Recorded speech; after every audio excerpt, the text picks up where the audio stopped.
Nice, nice.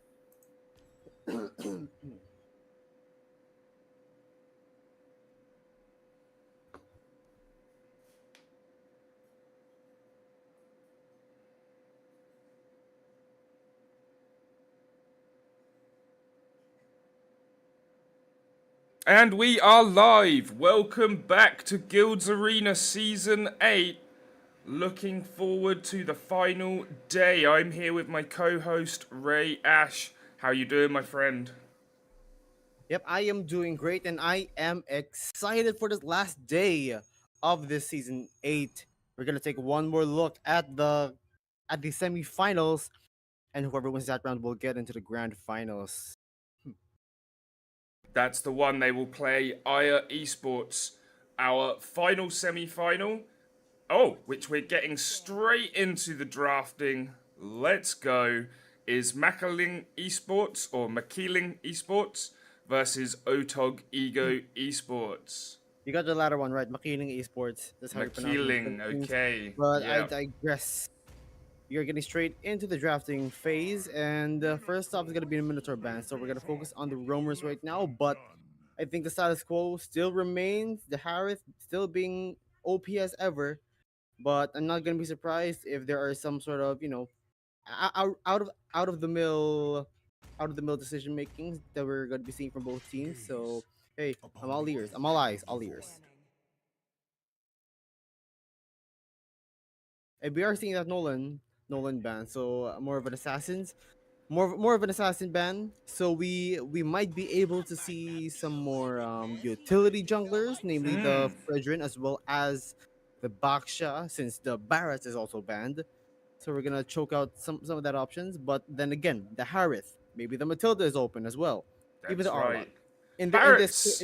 yeah, in this current setting of banning formula with six other than 10, there is gonna be a lot on the table for both teams. Very true. Barrett's has been banned and used a lot more this season than we've seen him before. Hmm.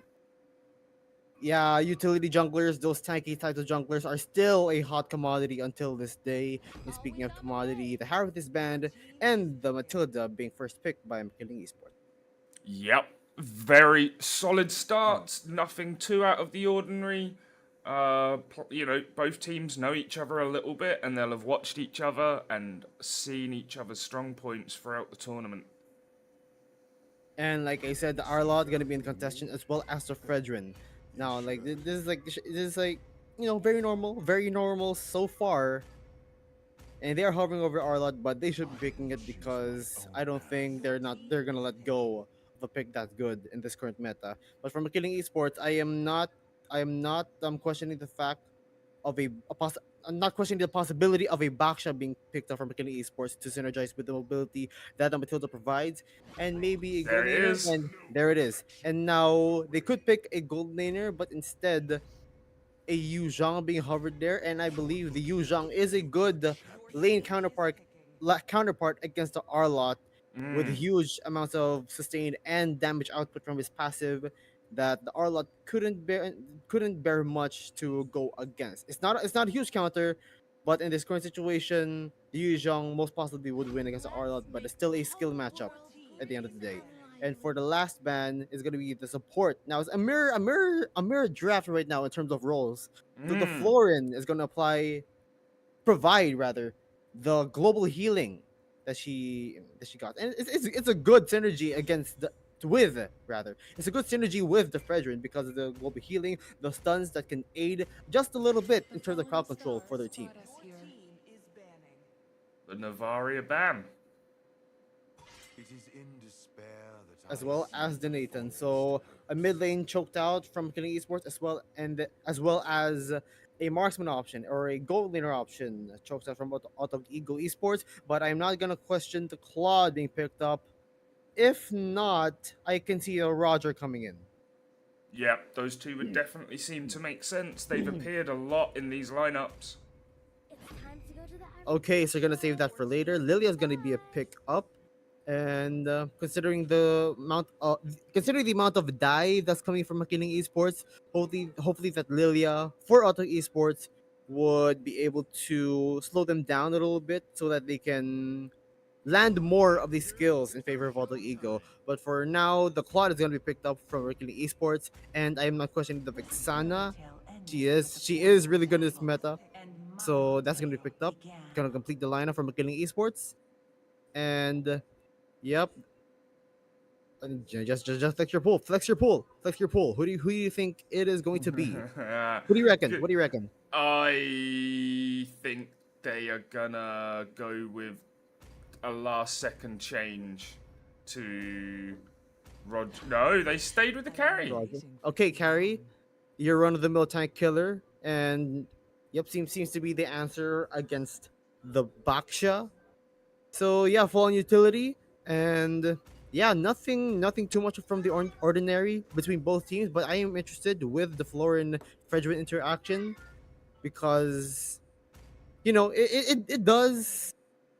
The thing about the Florin is that she's one of the few heroes that can remove the life drain ability, which means you see that broken heart when someone uses skills. It means their regen capabilities are reduced Oh by half. god, what? Oh, by half. Yeah, that's still brutal. Yeah, Yes, yeah. but the Florin using the Bloom ultimate, that big shining light from the sky, removes that effect for for a few seconds.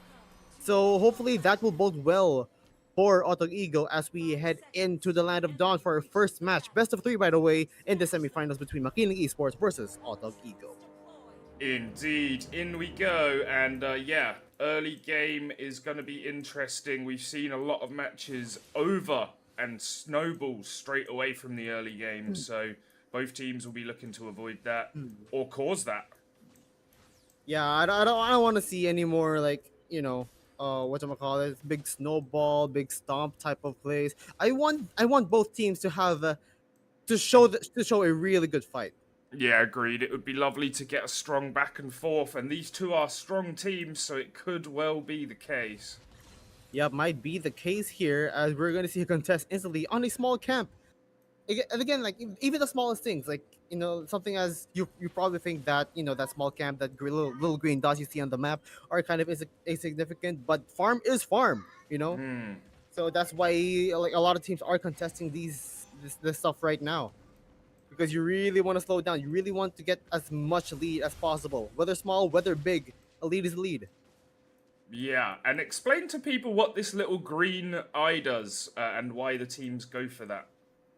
You mean that little thing that is crawling Yeah, over? yeah, the little Yes. crawling So thing.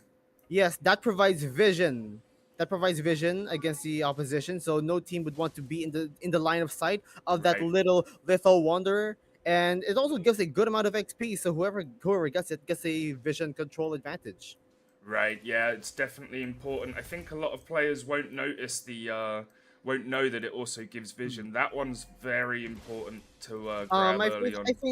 I think everyone knows it causes vision, but then again, it's just another camp. It's just another camp, and it can only get taken down by 10 hits. Wow. Not damage. It's 10 instances of a hit. No matter how big your damage gets, if it's one hit, that is one hit taken down. So Right. instances of damage will take that out just easy, So and just attack maybe speed over not just attack damage. not just attack speed, just little instances like so much as one damage of a skill, it will take it Right. out. So like doesn't matter as long as you get 10 hits. But meanwhile, there's a team fight on the fight for the turtle. Kakarot is gonna take that, but he's gonna get taken really low. The bloom is not gonna help, but he does get a kill onto the Pixana. Double kill for Quixotic with the interesting characters. But now me, myself, and I getting caught by all the members of Beginning Esports. We're now going inside the purple area without the black shoes. No shoes available. Even the Purify getting committed, but one final blast from that Vixana will seal this deal. Yeah, escape the wrong way.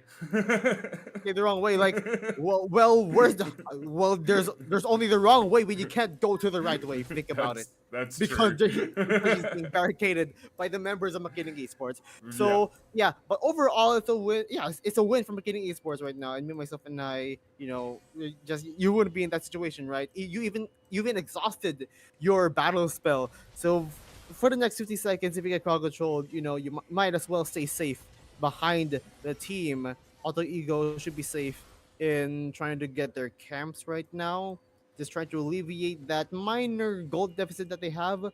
But then again, it's just it's still in the early game, so Yep. a little bit of a Very, hunky dory. But McKinney Esports really wants to make a difference here. yeah, very early, and me, myself, and I stunned and caught by 3 of them again, but gets the heal, but that's too much damage. Yeah, too much damage. Like I said, they are aware that the Lilia used that purify, so like why not get another kill? That's what they say. Like want to give. Take it. In Tagalog we call it bigay, or like give themselves to us. Basically, I cannot explain, but basically what that mentality is. You see here, you want to take it, you want to kill, let's go, and they went in, go ham. Gung ho, love it. Yeah, no matter how tanky it is, like if it's a pick off, a kill opportunity, they will take it. And speaking of kill opportunities, Yachi tricks. Yeah, Ooh, that getting was taken good. has to do myself an eye. So Yeah, they they are needed now on the that. board. Yeah, yeah, that is a roamer, but like, hey, again, kill is a kill. Pick off opportunity, yo, Yeah, I'll for take it. sure. Alter And you, Ego will really need that numbers advantage, no matter who gets taken out. right. And interesting positioning here on the turtle. Dazai, but there's a big knockup onto Kakarot from the Vixana. Appraiser's Wrath, big damage, and Hamburger is gonna get the kill onto the jungler of McKinnon Esports right now. But the jungler of Otog is taken out. Hamburger will be the one to secure, but he falls, however, to this roamer. And yeah, Otog Ego getting a minor win in terms of the objectives, but it's a 2-1 trade in favor of McKilling. So a bit of a wash. Yeah, that was a good little battle there. They'll be very happy with that. Still kills behind and gold behind, but a little bit less now. It was 700. It's yeah, it's closing up, and let's see if they can bring it back level. Now we haven't talked about the gold lane in a while right now. Super Cheesy and Tangerine both at 0-0-0, so basically completely ignored. But like that is okay. The marksman, like in this age of the game, should not be even fighting in the first place because all they need is farm. And Right. once they are online, that is when they can join in the fray of these team fights. Whether they have a good spike in gold, or whether they have their respective towers get taken down so that they can, get their, peep into the business of other places. But speaking of peep into places, Hamburger in a 2v1 situation, he goes down. Oh yeah. And we got a little team fight breaking out. Back into the bottom lane, circling Eagle, gonna get the sides, but bit of a false alarm, false attack, and yeah, Auto Ego Esports standing their ground.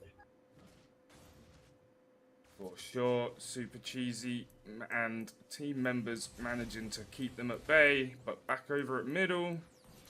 Mm-hmm. Yeah, this is the stage. This like that mentality, or like at least the game plan of both teams, because kills technically aren't even required.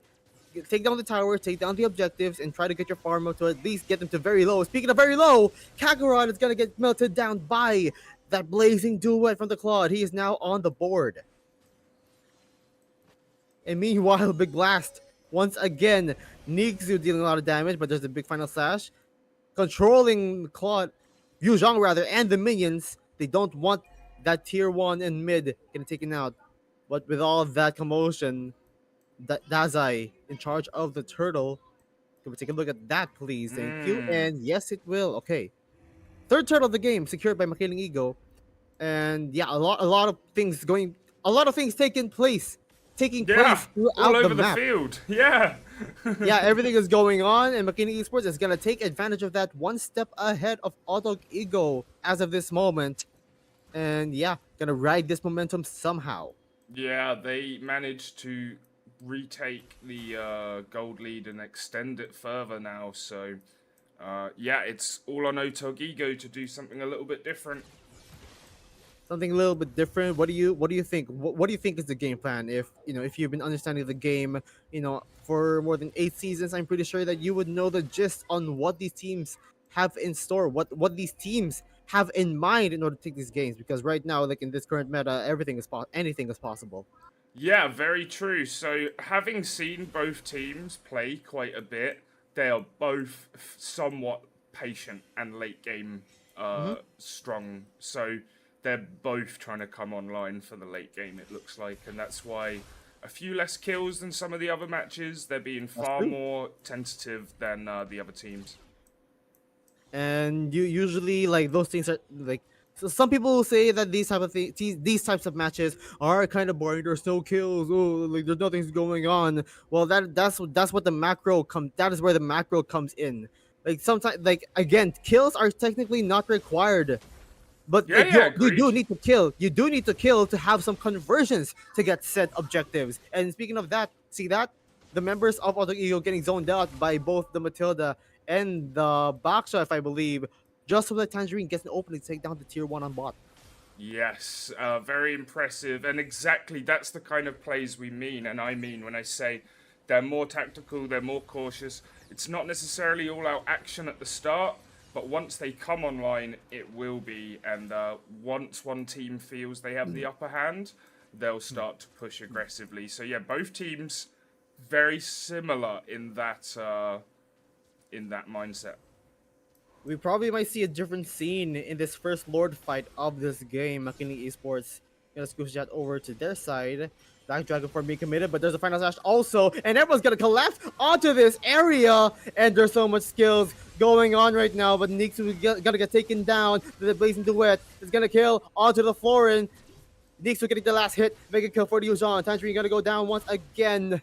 And that's a 2-3 so far. Double kill for the Yuzhong. Super cheesy. Gonna dash out of here. Spectre Step. No! Dragon Tail! It's super effective. And one last body left in their disposal. Maniac for this Yuzhong. Wow, and that's the wipeout. Unbelievable. Impressive stuff. And yeah, Oh yeah.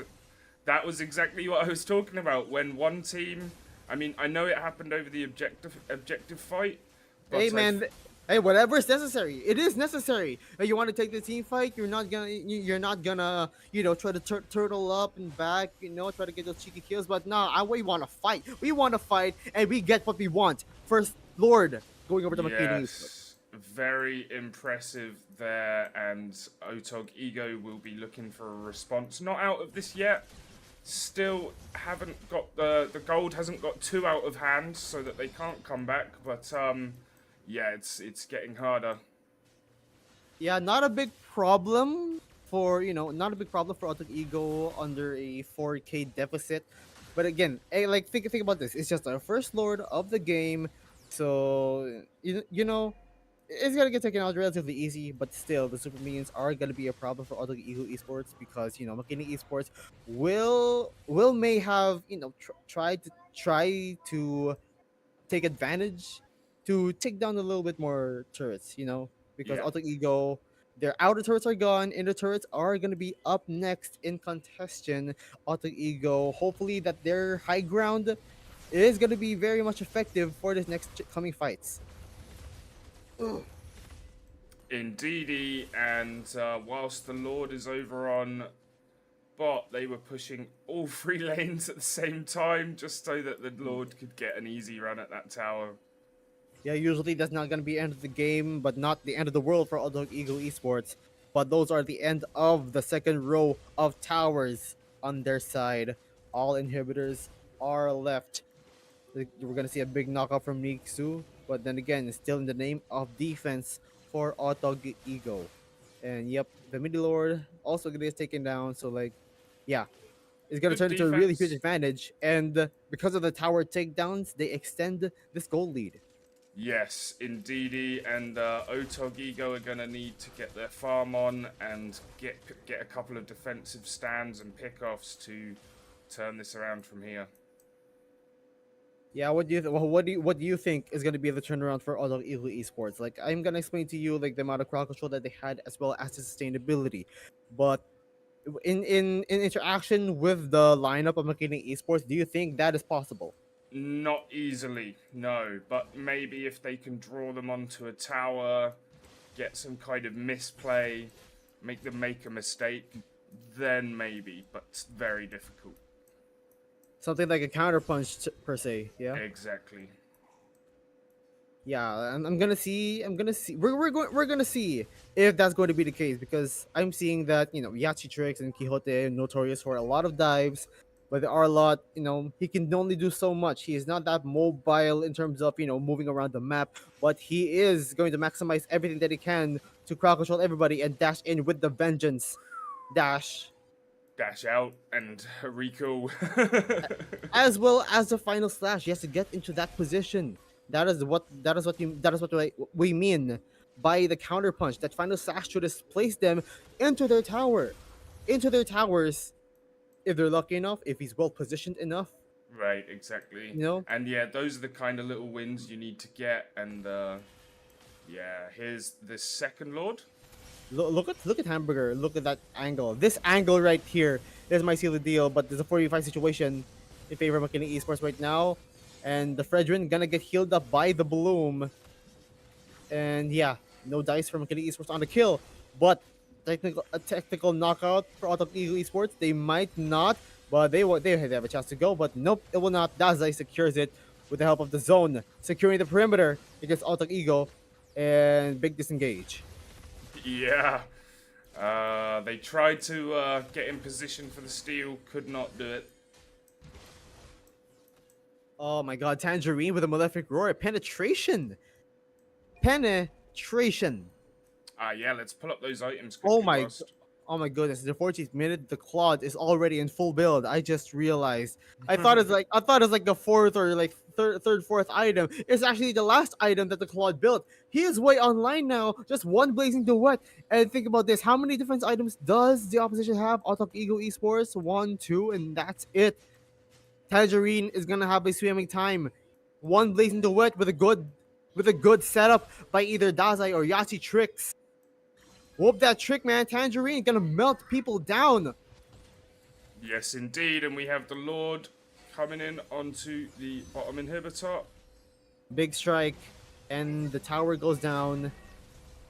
Mid is gonna be next. It's gonna be the blast, the Black Dragon form. People are going in. Appears as Wrath from Kakarot. That is one big ultimate, very premature, but all in the name to protect himself, to keep himself alive. And yeah, that's one down, but the middle down to 10%. Attention's now onto the top side. Out of Ego are gonna protect this, and yeah, like an esports, gonna think of another plan.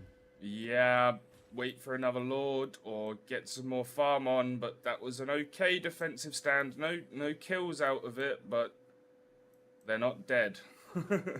16 minutes so far, relatively late now into this game.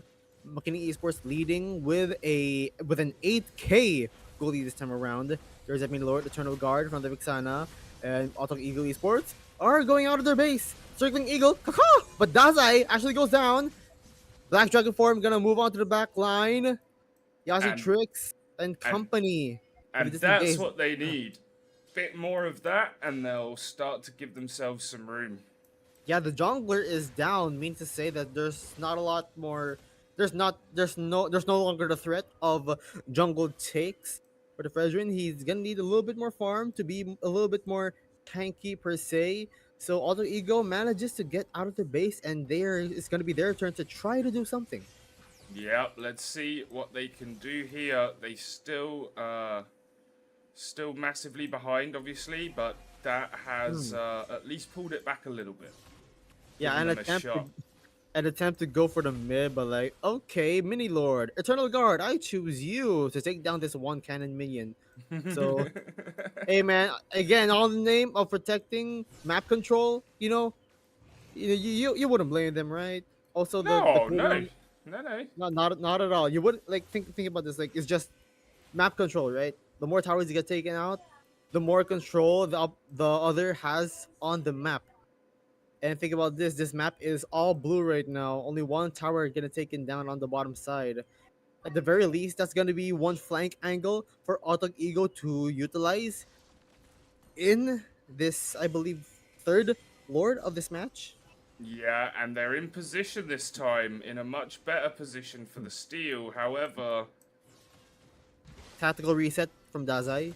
yes. Members of Auto Ego are present. Kakarot gonna be in the front, having the threat of the Retribution Steal. Looking at esports. Oh, look at that, Tangerine and Kyote spotting that Arlot. They don't want to put him in that angle because that is a good angle for the final slash, preventing him from doing so. And circling Eagle onto the bottom, onto the Arlot. And final slash, flickering in, flickering out. He's trying to dash in, but that is on a non-marked unit. He might go down, but look at that Black Dragon form onto the back line and the shields to boot with the help of the Matilda. But he goes down, however. Super Cheese is going to get that kill. Kakarot, big final slash, rather the Appraiser's Wrath. And beginning esports on the retreat. Alter Ego, a man advantage. Tangerine with a really big dam on this Blazing Duet. But all the same, that is one man advantage for Alter Ego, and it's going to be their turn for the punch. Wow. That's exactly the kind of thing I meant. They needed to just give themselves some room for a counter punch, and they might have it now. One man disadvantage is all they need, unless the Circling Eagle and then a knock-up. Who's gonna take this Lord? It's gonna be Kakarot for Autogigo, and that's a failed attempt. And Dazai goes down once again. It is 2 members down, and the Lord marching down instantly on the bottom lane. Wow. Yeah, this is what we wanted. Closer back and forth match. Now it's up to Makiling Esports to put up a defensive stand. Hey, remember that lesson I told you yesterday about minions spawning? Okay, pop quiz. Why did the Lord spawn immediately? Because it was the 10th second or 40th second of the 10th second of the 19th minute. There Correct. we go. You're learning more about the game. I am proud of you. Nice. Alright, but all the same, Alter Ego is gonna get their fair share of map control right now. They're taking down 2 towers, I believe, on mid lane. So yeah, an instant clapback and minimizing the goal lead down to like a better part of like 300. Yeah, it's nearly level. Wow. This might be the comeback Alter Ego Esports need, and that is only the first game. Yeah, still Alter only Ego, they game want to one. go with 2-man final slash. Triggering the Black Dragon form and a knockout from the Vixana. A collapse onto the bottom lane with the company of this Lord. Tangerine, gonna be a BMI out of here. Monkey out of here, my boy. But then, the tower gonna get taken down. That is a bastion. A big hole in the defense of McKinney Esports with the presence of the Lord. And now mid getting taken care of as well as top. The McKinney Esports base is now shaved bald. Alter Ego is trying to end this game, but look at Kakarot down low. But the amount of healing from this Florin is going to alleviate that, and McKinney Esports, their backs are now against the wall. Wow, we have a complete flip of the script. And yeah, like I said, McKeeling need to now get their farm on, put up a defensive stand, and they're going to have no towers left to do it with. Towers left. It went from 8 towers to no towers just at that one counter punch. From that one Lord, the third Lord, by the way, actually like over like the 19th minute, right? So that is an evolved Lord, a level 3 Lord. That is enough to swing everything into their favor. Yep, incredible. And both teams meet in the middle. Literally in the middle. Literally in the middle. 21 minutes, and I believe all of their items are on lock. Yeah, leak seems to be. I've pulled it up. Yeah, so yeah, it's time to go ham. And gold differences, damn them. It all goes down to positionings and decision makings from both teams. Indeed, and we've got a great Final slash. portion of this match set up. Onto the jungler. Eternal Guard gonna get sent out. But the Lord has been spawned down onto the bottom side of the map. Alter Ego gonna make a beeline. Both of them are racing there. Oh, like brilliant. they're racing onto the Lord, and McKinney Esports are gonna try to look for an angle on the same trajectory of that Lord, like on the way to the Lord rather. they're like synchronized swimmers. That was brilliant. Hey man, like something as synchronized swimmers are what you need in the team. Alter Ego, will they be synchronized in this maneuver? Kakarot onto the back line, onto the jungler. But the BMI onto the claw. His immortality is gonna get popped. That is important. The big knockout from the Vixana. The shields, Sasuke Oasis being triggered. Alter Ego clapping on. That is a flank. 2 members down. Double kill for this Lilia. Kakarot gonna take it low as well as the Arlot Hamburger gonna flicker out of here. The pressure goes down. Dazai goes down as well. That is a 2-3 trade in favor of Alter Ego. They have no jungler, but the minions are there, and Alter Ego will try to attempt to take down this base, but the minions, 10 seconds of the 23rd minute, is gonna be able to alleviate the set of minions. McKinney Esports will be the defense. It's the Yuzhong as well as the Matilda. Wow. A wave of minions coming down on bot. Auto Eagle trying to get that lock on. Super Cheesy is gonna take care of the heroes first. But look at the defense. It's no longer there. Auto Eagle gets game one. Wow, victory for Otog Ego in game one. Wow, what a match. McKeeling was strong early, and yeah, Otog Ego taking it in the late stages with the counterpunch. We said we wanted to see a more back and forth game, We and there got it it. was. Yeah. Yeah, my God, the sustain from the floor, and I gotta shout that out because that is like like one of the key factors of this lineup for the global healing to take place. And like I just gotta commend both teams. Both teams did nothing wrong, to be honest.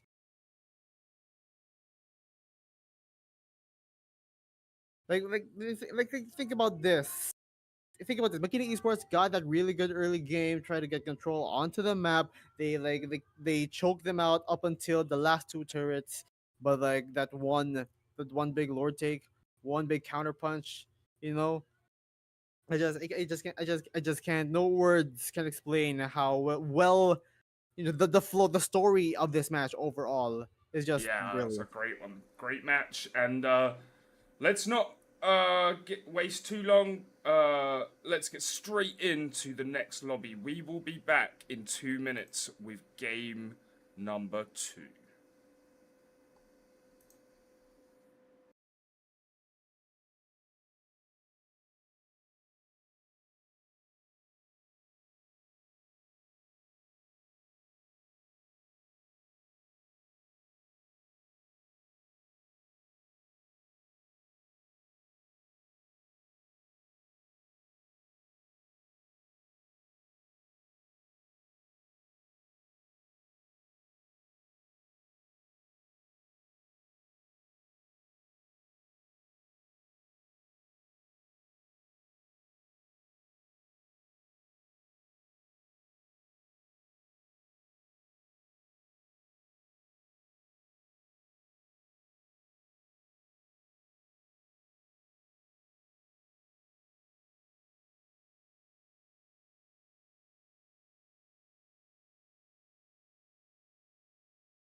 Okay, and here we go straight into the draft of game 2. Otog Ego Esports up 1-0. They just need one more win to get to the final. Mm. Yeah, And I'm excited to see. Yeah. All right. Just going. I thought you're gonna queue up to me. All right, never mind. But like, I was okay, about to. but Yeah, no worries. I just got excited because again, I'm excited to see what adjustments are both teams are going to make. Like again, more respect onto the junglers, but that Matilda ban, I think that is warranted. Yeah, it did really well last game. I can completely understand it. Like it was in the hands of McKinney Esports, but considering Auto Ego is now first pick, they have the first pick advantage, the privilege, so they don't want that Matilda to go on their hands. And I reckon Exactly. the Harith as well, but no, it is the Fredrin that's gonna get banned. They're banning their own picks. I love it. To be fair, they were first picks and they wanted Yes, to have those picks in their hands. exactly. I So, no, I so like completely get it, but you it know, is still an interesting tactic for but sure. unfortunate, but unfortunately, the Harith got pulled through once again. Indeed, we will see a strong Harith. Yeah, And but Lunox and Barrett are the answer. hmm. Alright, it's his pick on the utility jungler, but the Lunox, I am interested. It is a flex pick that can go either onto the gold lane or onto the mid. The benefits of having the Lunox in the gold lane is she has that invincibility ultimate with her light form, and in her dark form she's basically a kind of a marksman that can match the DPS with the Harith.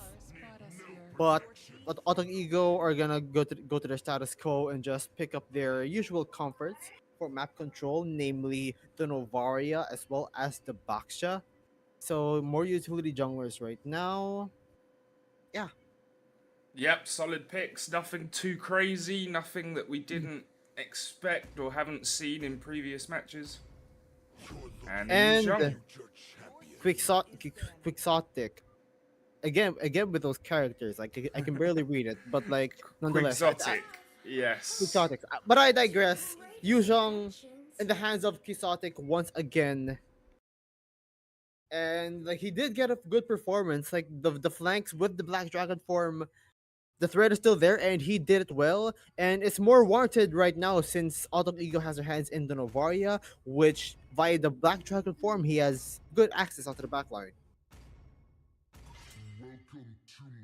With the second phase of the bans, the roamers are gonna get banned. The Angela, namely, and Makining Esports. Oh dang! They snatched the Florin this time around.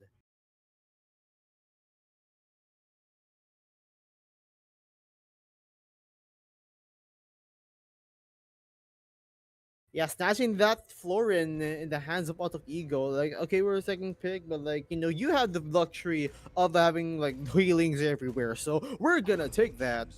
And Auto Ego, Hamburger, once again in the hands of this Arlot, all the way around, as well as the Minotaur being picked up. And there's the Roger that I was looking for, which confirms the Lunox going on to the mid lane. Good And to yeah, know, yeah. interesting. A little bit here and there in terms of matchups, picks, I'm liking them, but in terms of matchups, I am seeing like a 50-50. Harith can do very well against the Roger, but the Yu Zhang can do well against Arlot. So a little bit of a balance here and there. It all goes down to the rotation system around for both teams. On which teams would you want to have to take advantage of, and which heroes would you want to have, a detriment in the early game. It all goes down to the decision makings and the movements, the macro movements from both teams, as well as the objective stuff from the Baksha, the Minotaur, the crowd controls, everything that you have to take into account. You must maximize it to your full potential. As we head in to this second game of this match, is going to be Out of Ego on the blue, Makiling on the red. And That's let's take a correct. look at the first rotations of the junglers, both starting up onto the left side of the map. Oh, yeah.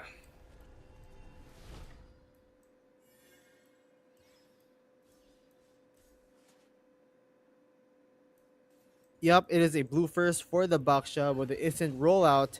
And the Luna has to flicker out immediately. Does not want to have that kill threat, but that is a battle spell burned on that Lunox. But she still safely gets to her level 2.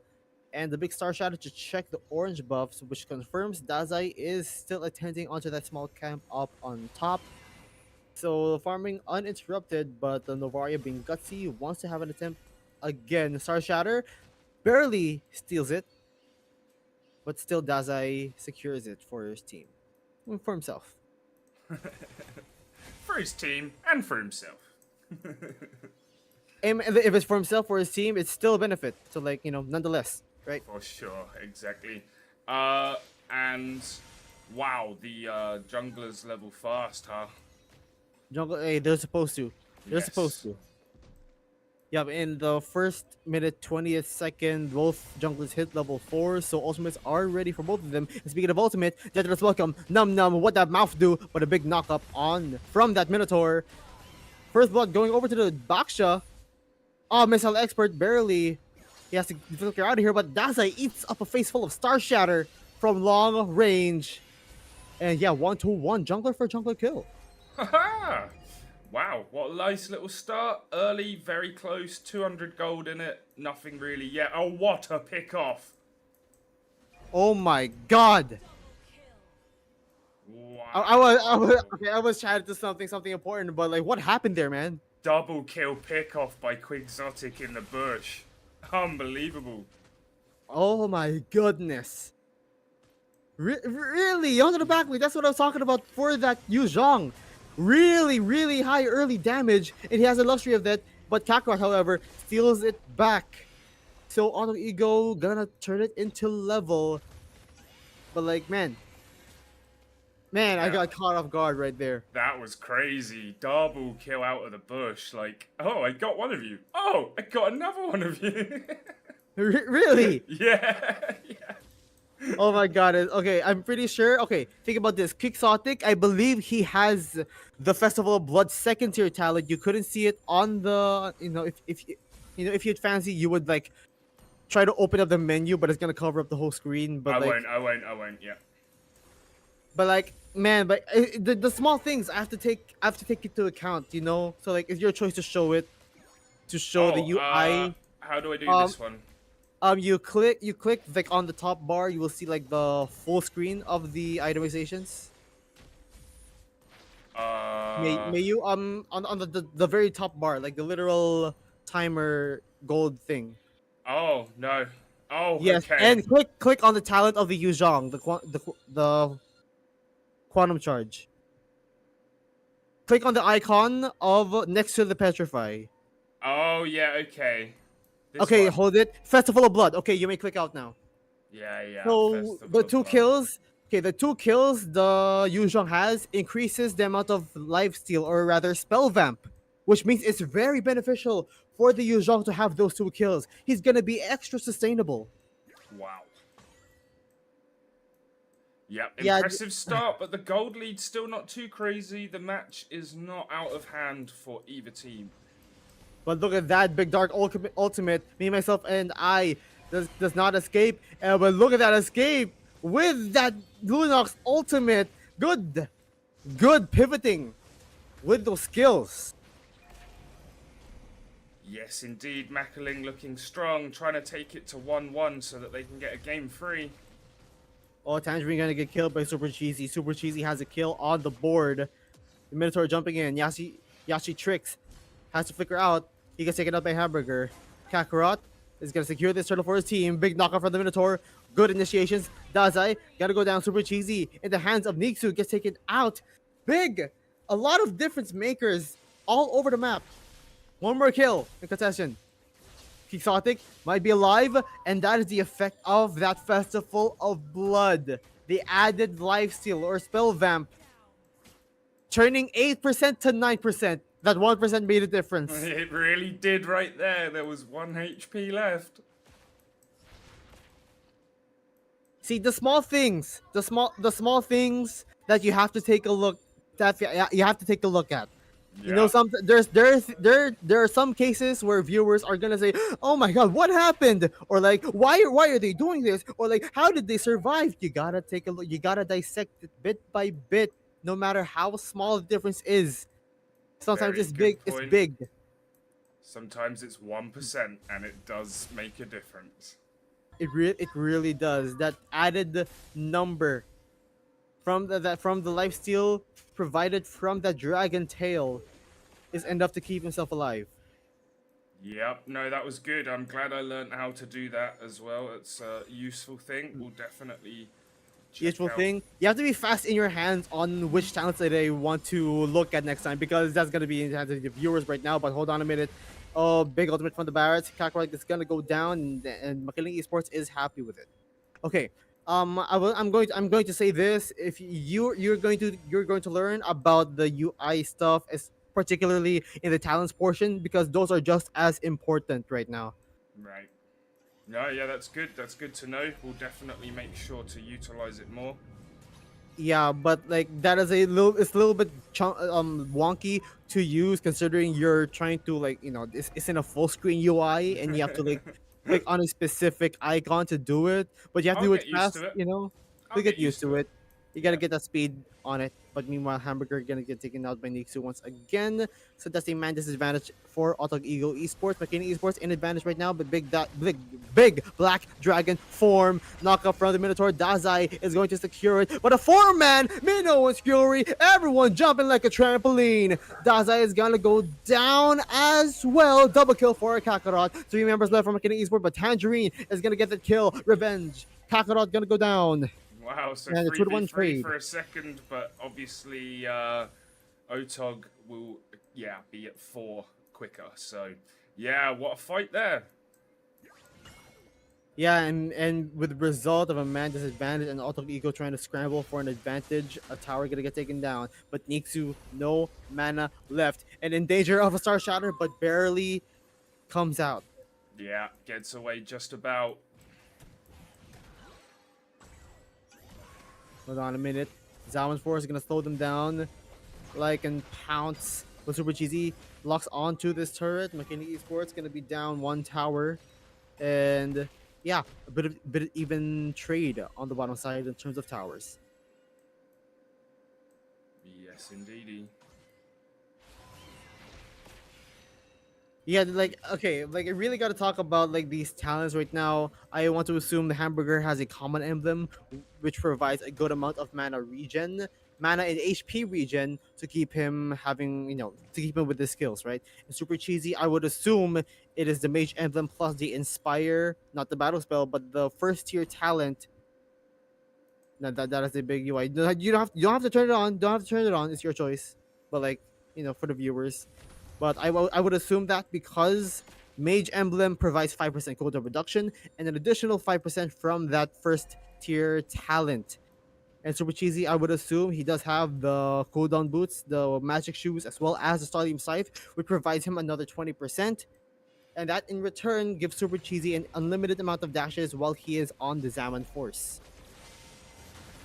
And not initiation, but the CC immunity from the Barretts. He stuns 3 of them, but the Bloom gonna keep themselves alive. However, Super Cheesy's gonna go down in the hands of the Roger. Hamburger goes down. Black Dragon form onto the back line. Made myself an eye. The passive damage is too much. Double kill. And that's only Kakarot. The 2 tanks.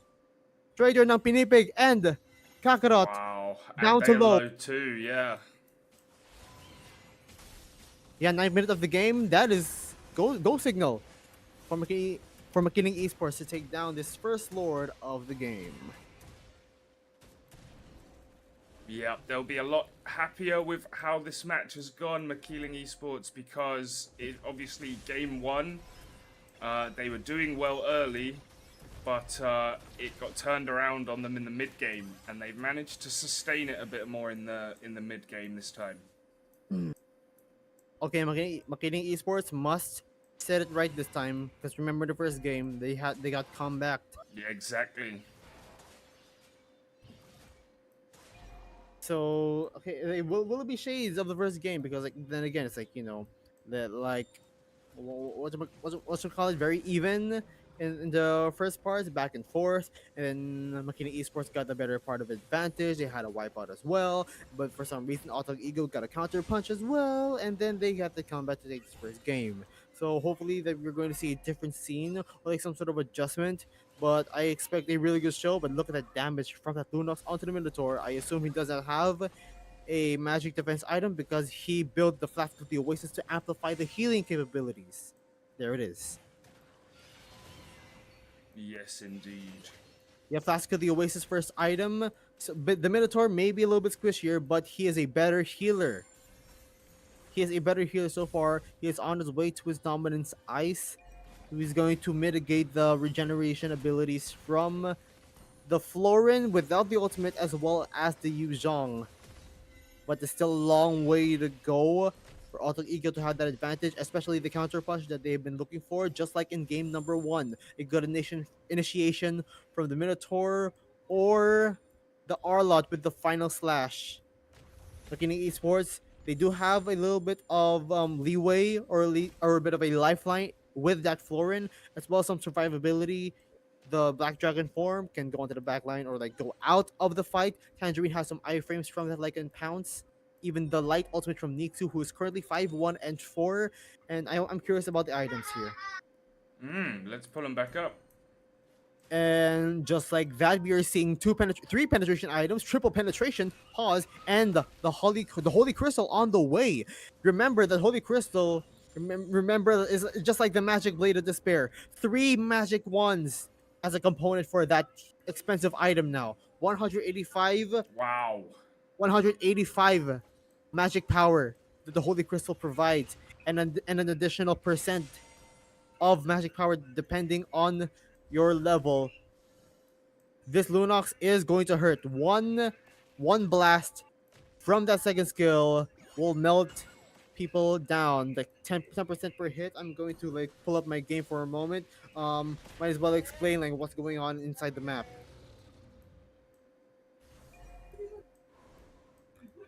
You set up the story this time. The Lord up for grabs. Lord up for grabs, and we have Otog Ego in position, trying to get in position for a steal. And we have Makiling Esports dragging the Lord over to their side. Looking at esports, trying to look for an advantage, but Auto Ego just standing there, just trying to look for an angle. But a tactical reset, McKinley Esports has a hunch. Yeah, they know. They know because Hamburger was not concealed.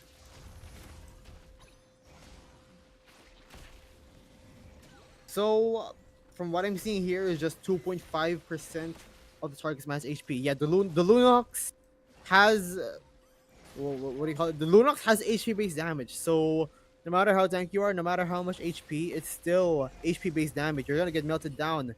Nixu hurts like a truck, and if she has her ultimate out, yeah, like whoever you are, even if you're Kakarot or Trajan Pinipig, you're gonna get melted down by Nixu. But the Lord gonna get taken down. Gonna get hurt. Yep. The Lord down to 4 digits, but a tactical reset, a soft reset. The Black Dragon form is out. CC Mew trying to look for people in the back line, but the front, the tanks are gonna be it. But the Kakarot gonna get targeted, and the big Lord knockup. Who's gonna get it? It's actually Kakarot who steals that Lord. Changing up Pig is gonna go down. Tangerine gonna get the chase like in pounds. Super Cheesy is gonna go down once again. Hamburger is gonna try to flicker out of here, but a triple kill for this Roger. Gonna set the sights onto the top. Kakarot in kill threshold. Movement speed. Running into the tower, but oh no, false alarm. McKinnon Esports. They got the Lord, but Auto Ego, they still have the Lord on bottom lane, but McKinney Esports doesn't care. And look at the timers of both teams. Rather super cheesy, try to dump in us. McKinney Esports, they're gonna take it and they sweep it and they move on to the finals.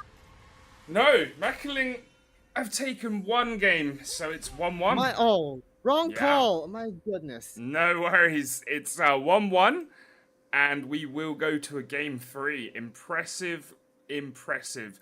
This time, Makiling Esports managed to set the tone that they set in game 1, but keep it throughout. And I think that was instead of getting swung in the mid game, they managed to sustain some of the damage that they fell off from in game 1. So. Yeah, I stand corrected. My excitement, like it's in the red side, and they have the Florin, so like, yeah, like similar lineups. If you get my drift, you know what I mean. Yes, indeed. But like, yeah, they manage actually to keep that lead into their favor, and they like a lot of discombobulations thanks to the Lord knockup affecting both teams. Kakarot got the Lord, but like they were in disarray once the Roger and the Lunox got their momentum going when the majority of the members of Ego Esports got taken very low. And that's what led them to this 1-1 tie. Excuse me.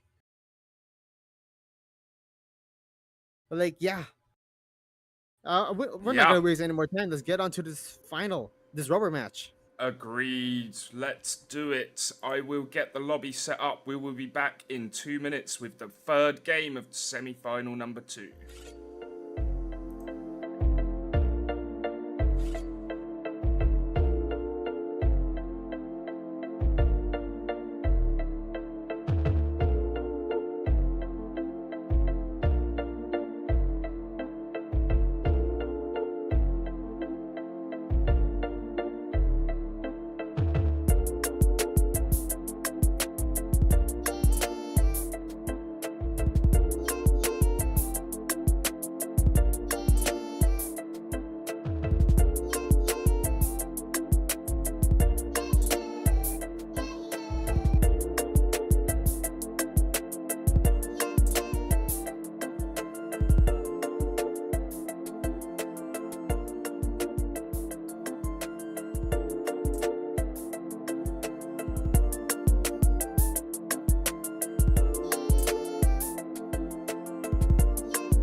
See value in me? You should. All right, and straight into the draft we go. I'm back with Ray Ash. This is game 3 of the semi-finals. Winner will go to the final no matter what. All right, Makiling Esports are gonna be back onto the blue side. Otog Ego on the red, and yeah, we're not gonna be seeing any more junglers. And the Florin gonna get banned. Okay, Florin picked 2 times. Both teams had the privilege of having the Florin, and both matches Yeah, it the was. Florin was the victor. So let's get that cute killer out of here. That's a very good spot. Yeah. Yeah, big adjustment. So man, imagine a Florin. We haven't seen her a lot, but like having her win in 2 matches of the same series.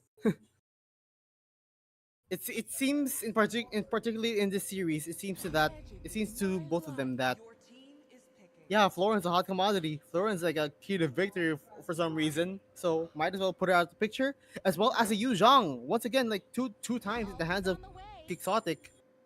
Yeah, they're gonna ban this out, and yeah, respect picks across the board. Yes, indeed. But it left Harif on the board, and we have seen My own path. Arlott Matilda. as well.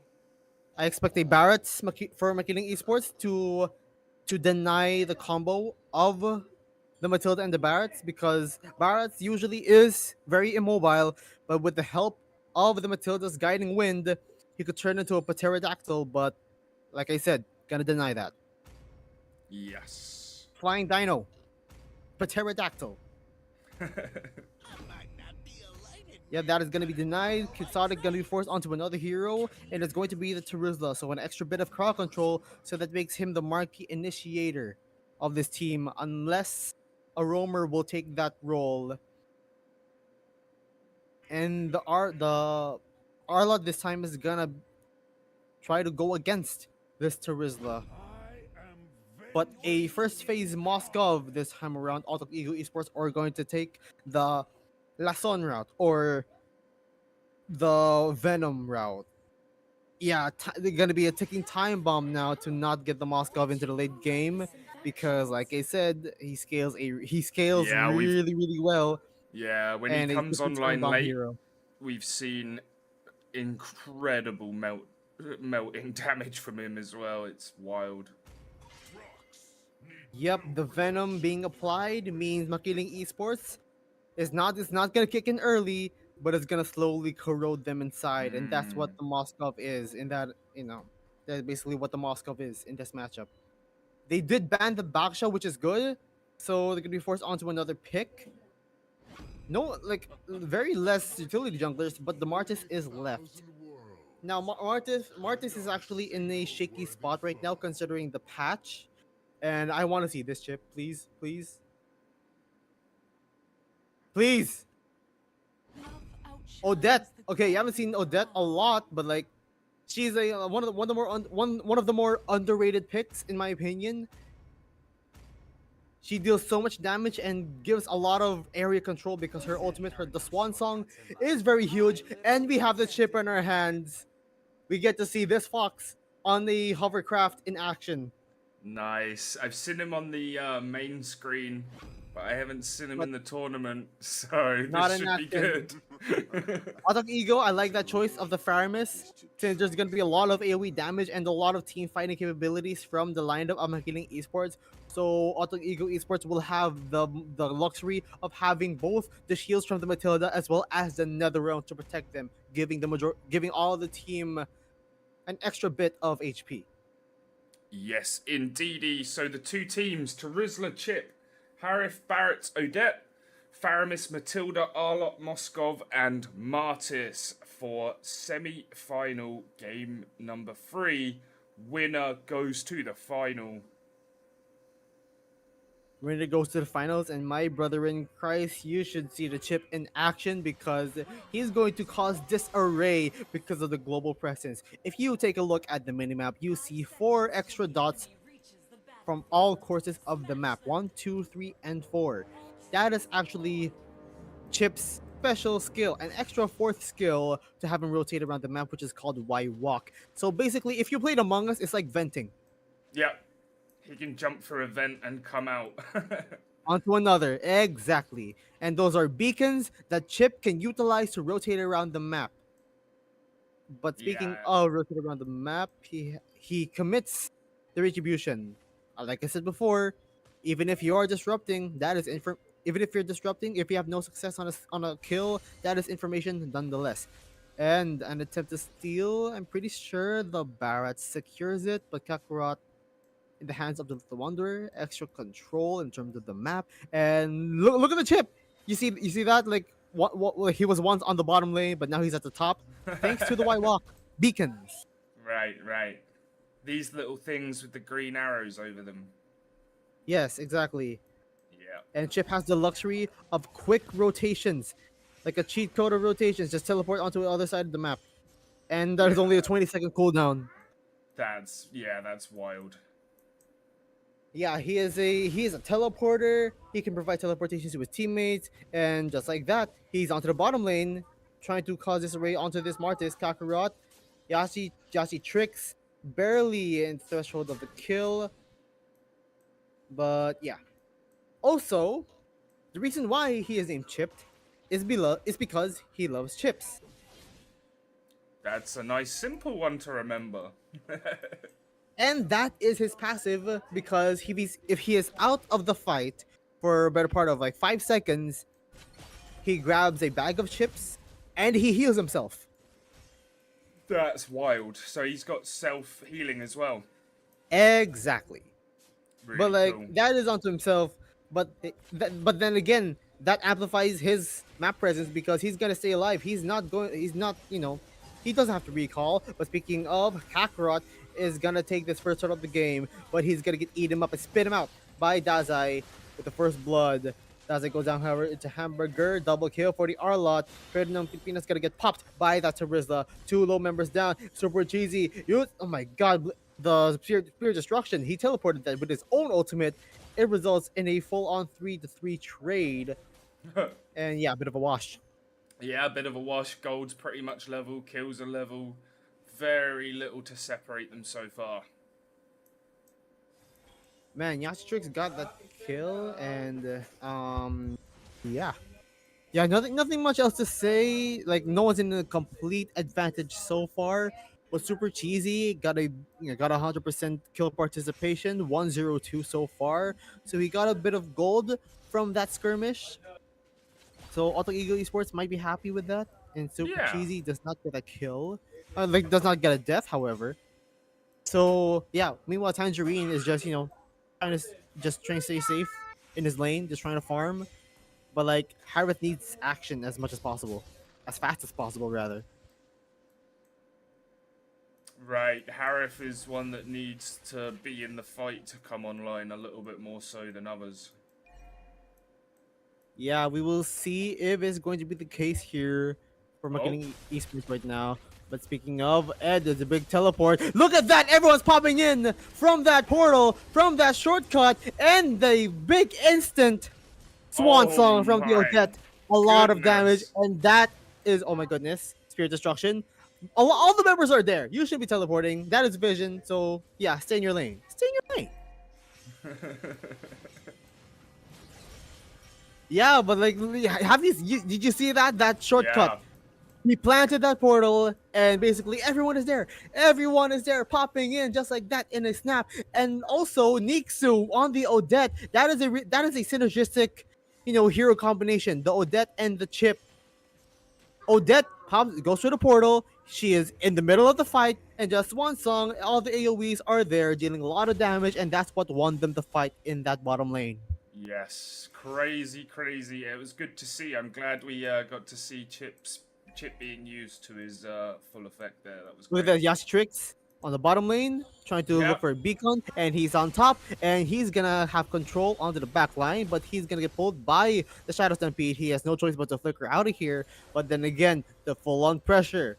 And Yeah. like there was a 3v1 situation on top, instant from a press of a button. It's a 2v1 2v3 situation. Harris has some help and a good amount of stuns from the chip as well from that crash course. That is the name of the first skill, mind you. Yes. And here we go. They Yeah. back off.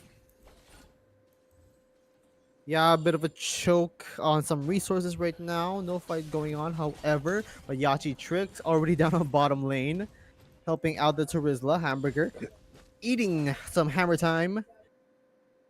But yeah, a little bit of a respo. Ultimate being committed.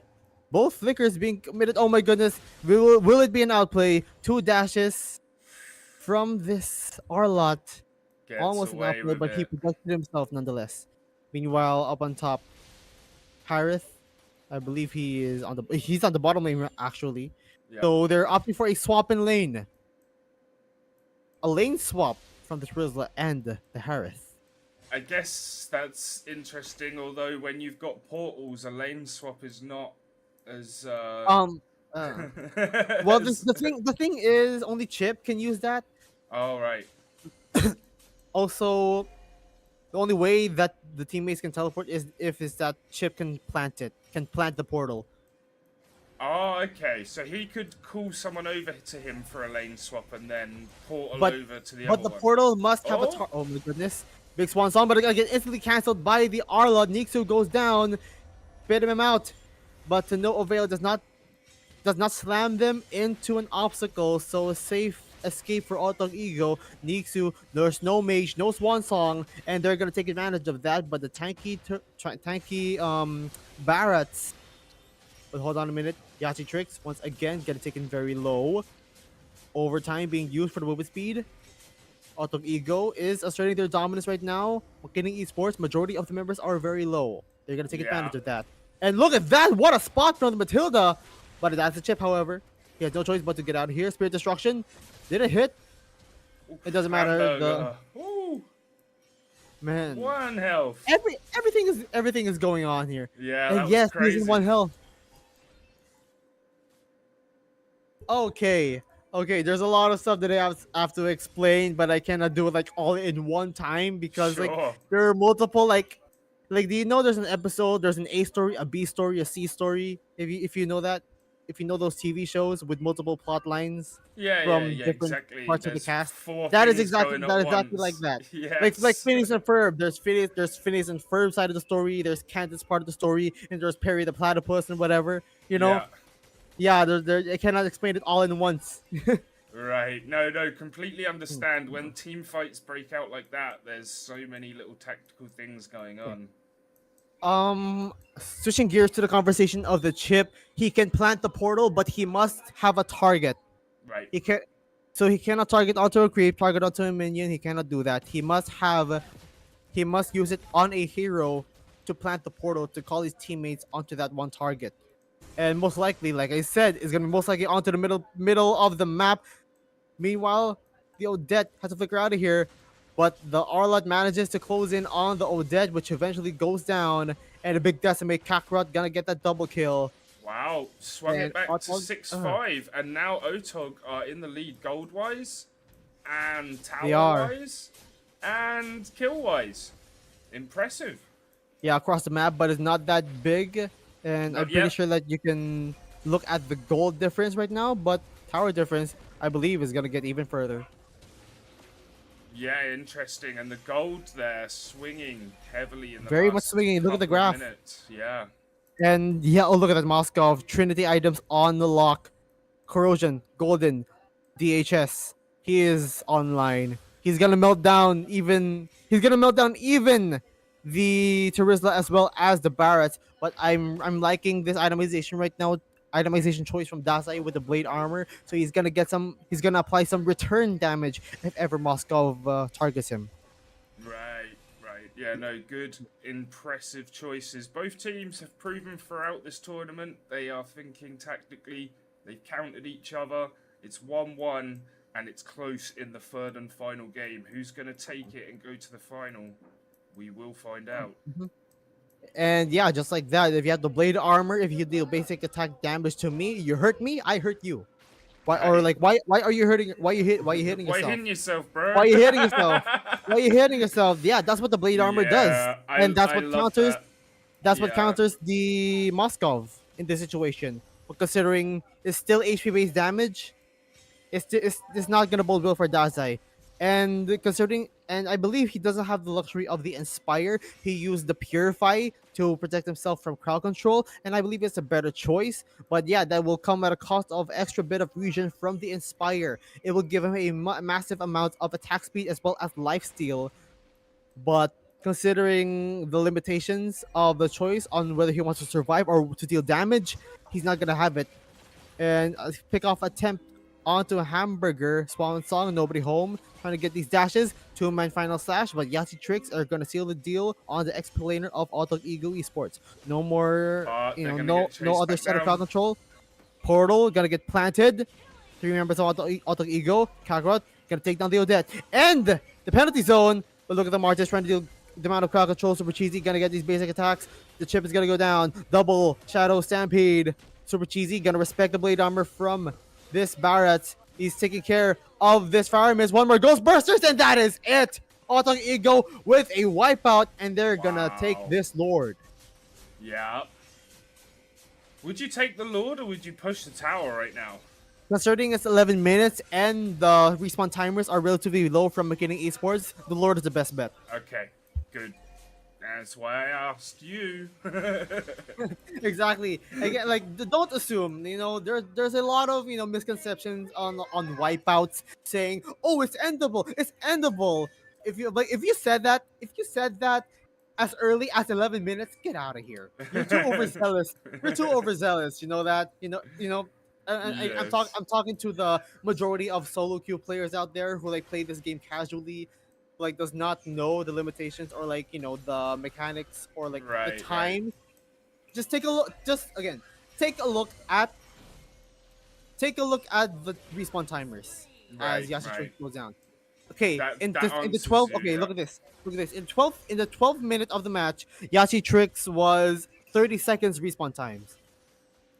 So that's how you will know on whether which heroes will be able to defend and which heroes will not.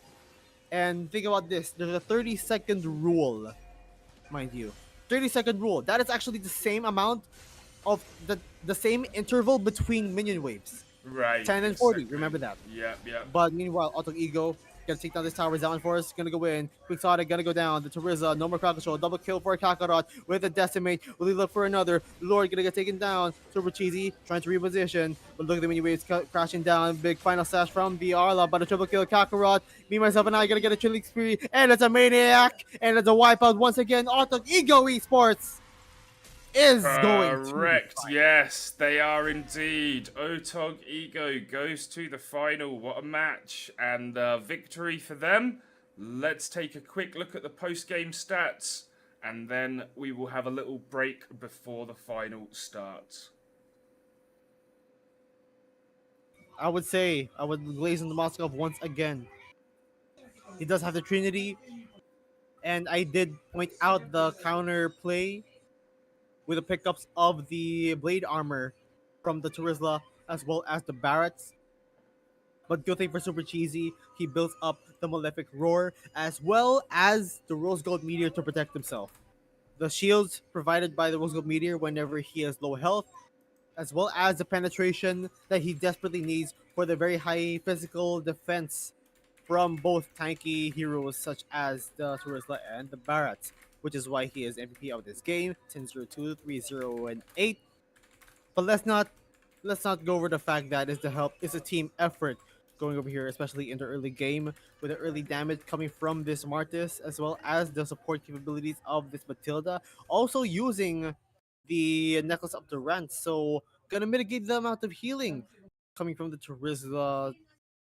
Even Odette and the Harriet, they both have shields. So once the Matilda like goes onto them, deals damage to them, their survivability is gonna get cut in half. And yeah, that's what led them to the victory. The crowd control, the survivability provided by the Farmers as well, the winning team fights, and like again, I like the chip. I really like the chip and the lineup that they concocted, but that is not enough to alleviate the pressure from this Brusco type of lineup coming in from Auto Ego.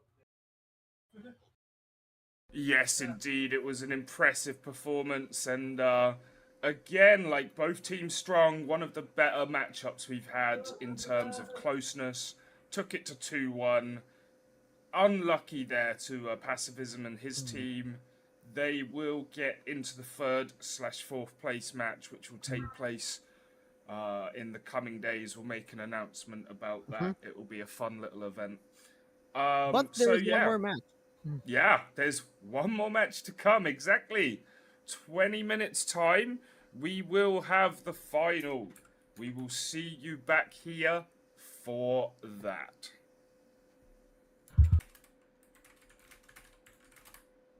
Catch up soon.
And we are back with the final for season 8. Both teams are just lobbying up, and the draft will start any moment. I'm here with my co host, Ray Ash. How are you looking forward to the final, my friend? Yeah, I'm really excited. This is like the best of the best currently in this season. Final match of this season. Makiling Lakan versus Ayer. And I can't wait. I can't wait either, my friend. Both teams are lobbied up and ready. They should be starting any second. I'll just let them know that they have the green light.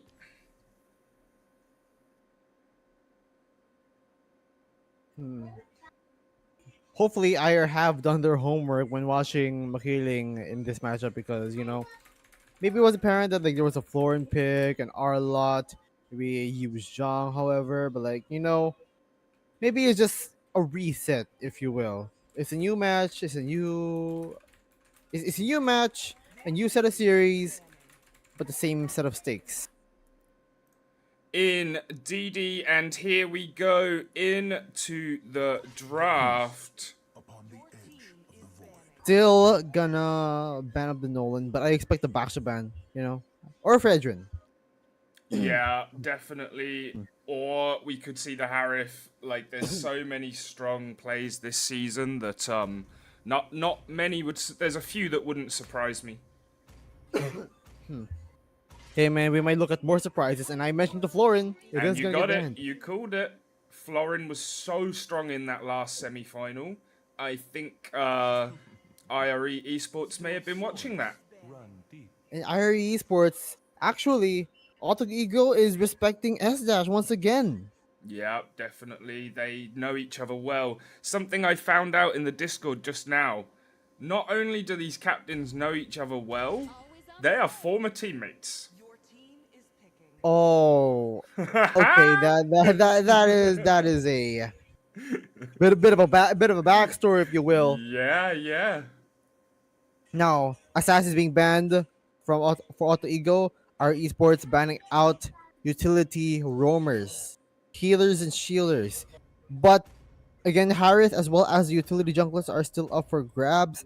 But knowing our esports, they really want to set that momentum. But speaking of utility junglers, Fredrin gonna be up in front in line.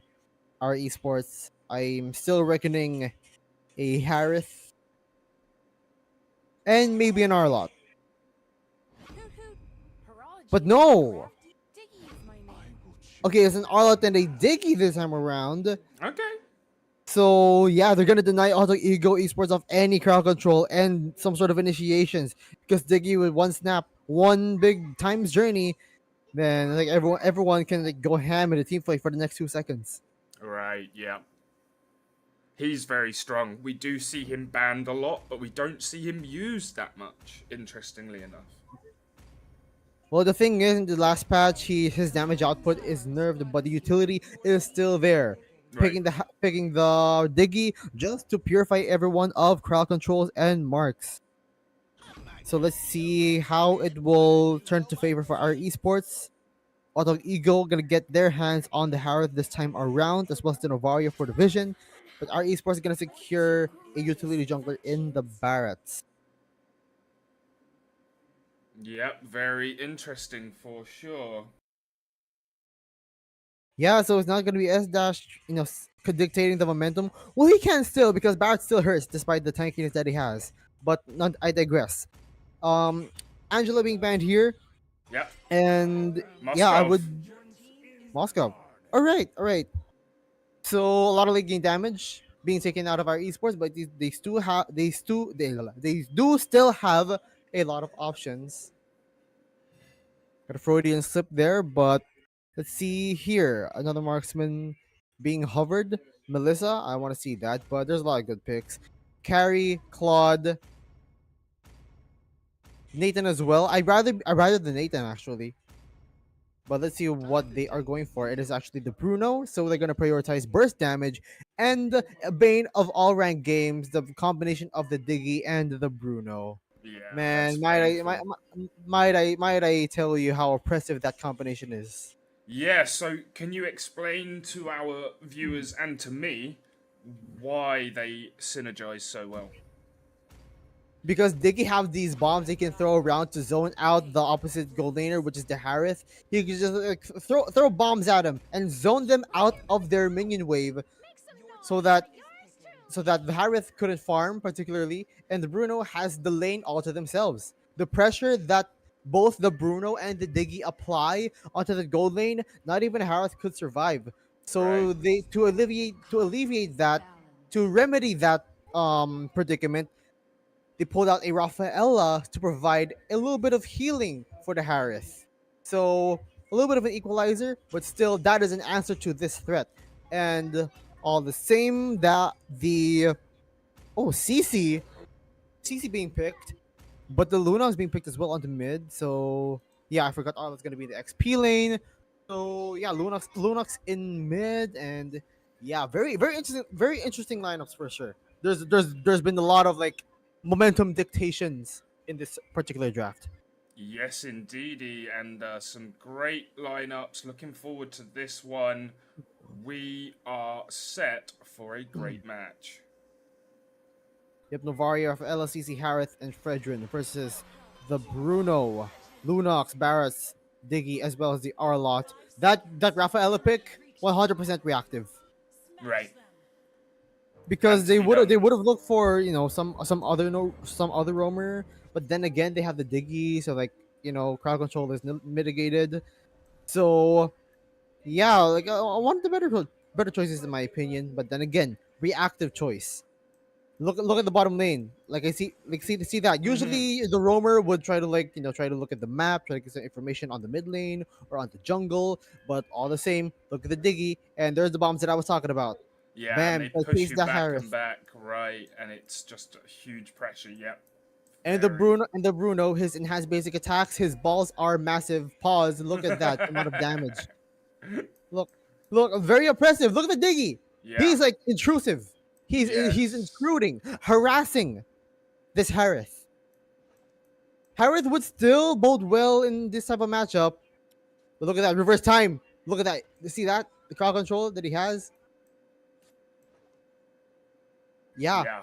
That's annoying. and then that will signal to basically lock into the position of the Harith.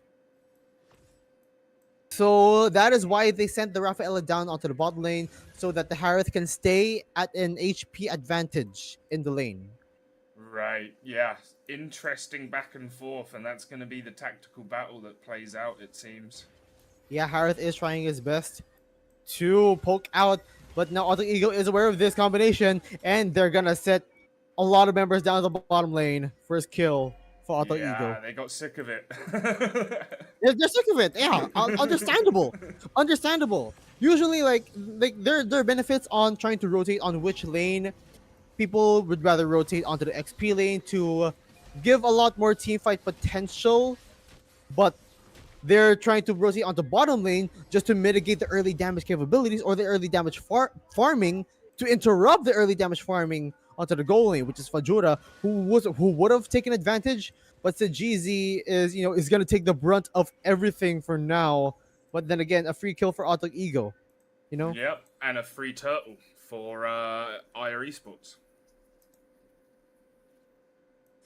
Actually, yeah, our esports, yeah, it's a trade. It's a trade, I guess. They do have a bit of a gold lead. And all the same, if you saw that Bruno going ham onto the gold plate, which gives him Mm-hmm. a better economy for his team, Yes. Right. Right. and that's what you want to do: farm up your gold lane. And considering Bruno, with only like one item or like half an item, he deals a lot of damage. Like I said, balls are massive. Pause, and combine it with the fact that the Diggy is also dealing a lot of poke damage onto the Harith, as well as the reverse time locking him into place to keep the Bruno in position to deal more free hits. Basically, a reactive standpoint for Auto Ego, like a lot of members going down on bot lane Right. that he They're didn't having get a to use chance. free to deal with too, and that's Yes, gonna give other opportunities elsewhere. yeah, exactly. That's why I was about to transition into the XP lane, which hasn't seen a lot of action. this You're time right. around. Yeah, just poking back and forth. Yeah, a bit of a wash. Yeah, Uh, both yeah, level usually. 6, but one's a little bit closer to level 7. But yeah, a kill or a objective would very quickly turn that around. Yeah, and usually in the early game, like the turtle spawns in the XP lane side of the map, which is why people rotate to XP lane so that their respective XP lanes can get level 4 easily to give them a better advantage in the team fights. Particularly the curtain call from the CC as well as the final slash from the Arlot. They're gonna need as much ultimates as possible in the early parts of the fight so they can get a very much, a much team fight advantage. But considering there's like a lot of commotion on the gold lane, not a lot is happening, Yeah, but maybe. Yep, S-Dash is going to secure that for our esports. And yeah, it all goes down to like which heroes you have to prioritize. But the final slash, but there's like ultimate, the Frederick's is going to go down. S-Dash is going to get that kill. They are now on the board and the time's journey to keep themselves keep themselves alive. yeah, no, very interesting. The match is very close still. That gold advantage, though, that's Speaking of gonna gold be advantage, look at that, the tower down to like 45%. That was before the 5th minute of the game. yeah, So like Bruno got like 100% of the gold turret, which means he's gonna have a good amount of items right now. And speaking of items, that's the damage that he has. He gets a kill onto the Harith. yes, indeedy, and the chase is still on. Okay, Yeah, and they then. choked out the orange buff. Wow. Our esports, despite the low amounts of kills, the macro, micro is there, and they're dictating the flow. Meanwhile, on top lane, CZ having the advantage of the Arlot in interrupted recall, trying to get some regens. The tower is still alive, but I don't think it's wise to sacrifice your life for another turtle, which is why our esports gotta get some backup. Eat him up, spin him out. The vengeance being used though, but there's a dark ultimate. He's gonna melt that CC down. Soul gonna get the kill onto Hamburger, and yeah, TKO into a KO. Yeah, that grab is real good when you spit them out in the right place, right? Spit him out. Pause. So look at that. Tekken Izumo did get like a TKO, but like that is not a kill. Right. So that there's extra gold in the hands of our esports with that kill onto Hamburger, which turns into 1-3 kill difference. And a But, 4K which gold in lead. result, Yeah. yes, exactly. And Fedora, look at that, the crit item, Berserker's Fury now on lock. Fedora is gonna have a lot of damage. And look, look, excuse me, like a man like this, Bruno. I hate him. Just saying. Yeah, because he has the Hass's Claws as well as the Berserker's Fury. He's gonna have a lot of crit damage and a good amount of lifesteal from that Hass Claws. Right. Remember, Hass Claws got adjusted. Remember that Great Dragon Spear? Hass Claws is also affected. That Hass's Claw is now a crit item Oh, that wow. gives lifesteal. So that is very much a core item now for Bruno in the like first item pickup for Bruno. Right. So which is why he's surviving a lot more and super cheesy. Like he's gonna need that Rafaela to keep staying in lane. But the problem is the pressure is still there. So Jeezy might have not done much. But our esports is still taking advantage of it because Fedora got the amount of farm that he needs and he got super ahead of super cheesy. But a big nation from this Arlot, the Rafaela goes down, Fedora goes down, however. Big taunt from Kakarot. 3 down. 3 left rather for our esports. Appraiser's Wrath, nobody home. Trying to deal some damage. Teka Izmo is gonna go down in the hands of Harith. In a pinch, however, to Jeezy. As well as S-Dash on the chase. Super cheesy. Get out of here. Get out of here. Get out Bye. of Have a here. beautiful time. Yeah, got away with it. Great little fight there, and yeah, Otog Ego will be happy. They got a couple of kills in there and managed to perhaps close it up a little bit. Not much, but a little bit. However, it's still in favor of our esports because they got a majority of how much it benefits them, and the thing that Fedora got killed, so that's a bit of an interrupt. As well, super cheesy, by the way. Both of the gold laners are 2-1. Yeah. But then again, the advantage still on our esports. For Jura, I assume he has the the gold lead. Gold lead. Let's take a look. It's gonna be 7K versus 5-7. That is more. That is more than a gold lead, actually. Yeah, it's a big lead. He's got most of the team's gold lead. Wow. And it's already on the third item, which is the Malefic Roar. So that's penetration. He's gonna. His balls are even more massive right now. And look at that. He got the kill as well as the Lord for his team. Wow. Yeah, strong right now. It's looking like we're going to need to see Otog Ego do some kind of counterpunch. We saw it in the semi-final. It's not impossible. The thing is, our esports drafted them into a corner. They had to pick up the Rafaela or a healer, but that's gonna mean like that's less crowd control. And like then again, like Diggy was like mostly like under teams' radars, but that's like this is the very reason why Diggy's a reliable pick is because of the utility that he has, no crowd control, which means like they're gonna be uninterrupted in what they want to do in these fights. Look at that. Yeah, wow. Although a lot of low health there for IR Esports, and they did have to back up. Yep, gotta respect the damage output of Auto Ego Esports. Harith is gonna be very online in probably in the next 2-3 minutes. He's gonna need to get another core item under his belt if Super Cheesy wants to get that. He does have the Purify, but it's on cooldown. However, our esports most probably are aware of it. They're gonna set their sights onto the top lane for now, but still defended. Auto Ego successful defense. Yeah, that HP, starting HP was low, so they couldn't be as aggressive as they'd have liked to have been. Yeah, like they couldn't do anything. Like Kakarot does have a little bit of crowd control. Hamburger, mind you, the curtain call, that one where he uses her yo-yo strings to like tangle onto up to 2 members to amplify the damage of her yo-yos. That is unpurifiable. So at the very least, they have that. Right. It's not a suppress. It's a unique type of crowd control where two heroes get snagged up onto each other, which means they cannot separate. They cannot break the string, but that is only for a few seconds, if you know what I mean.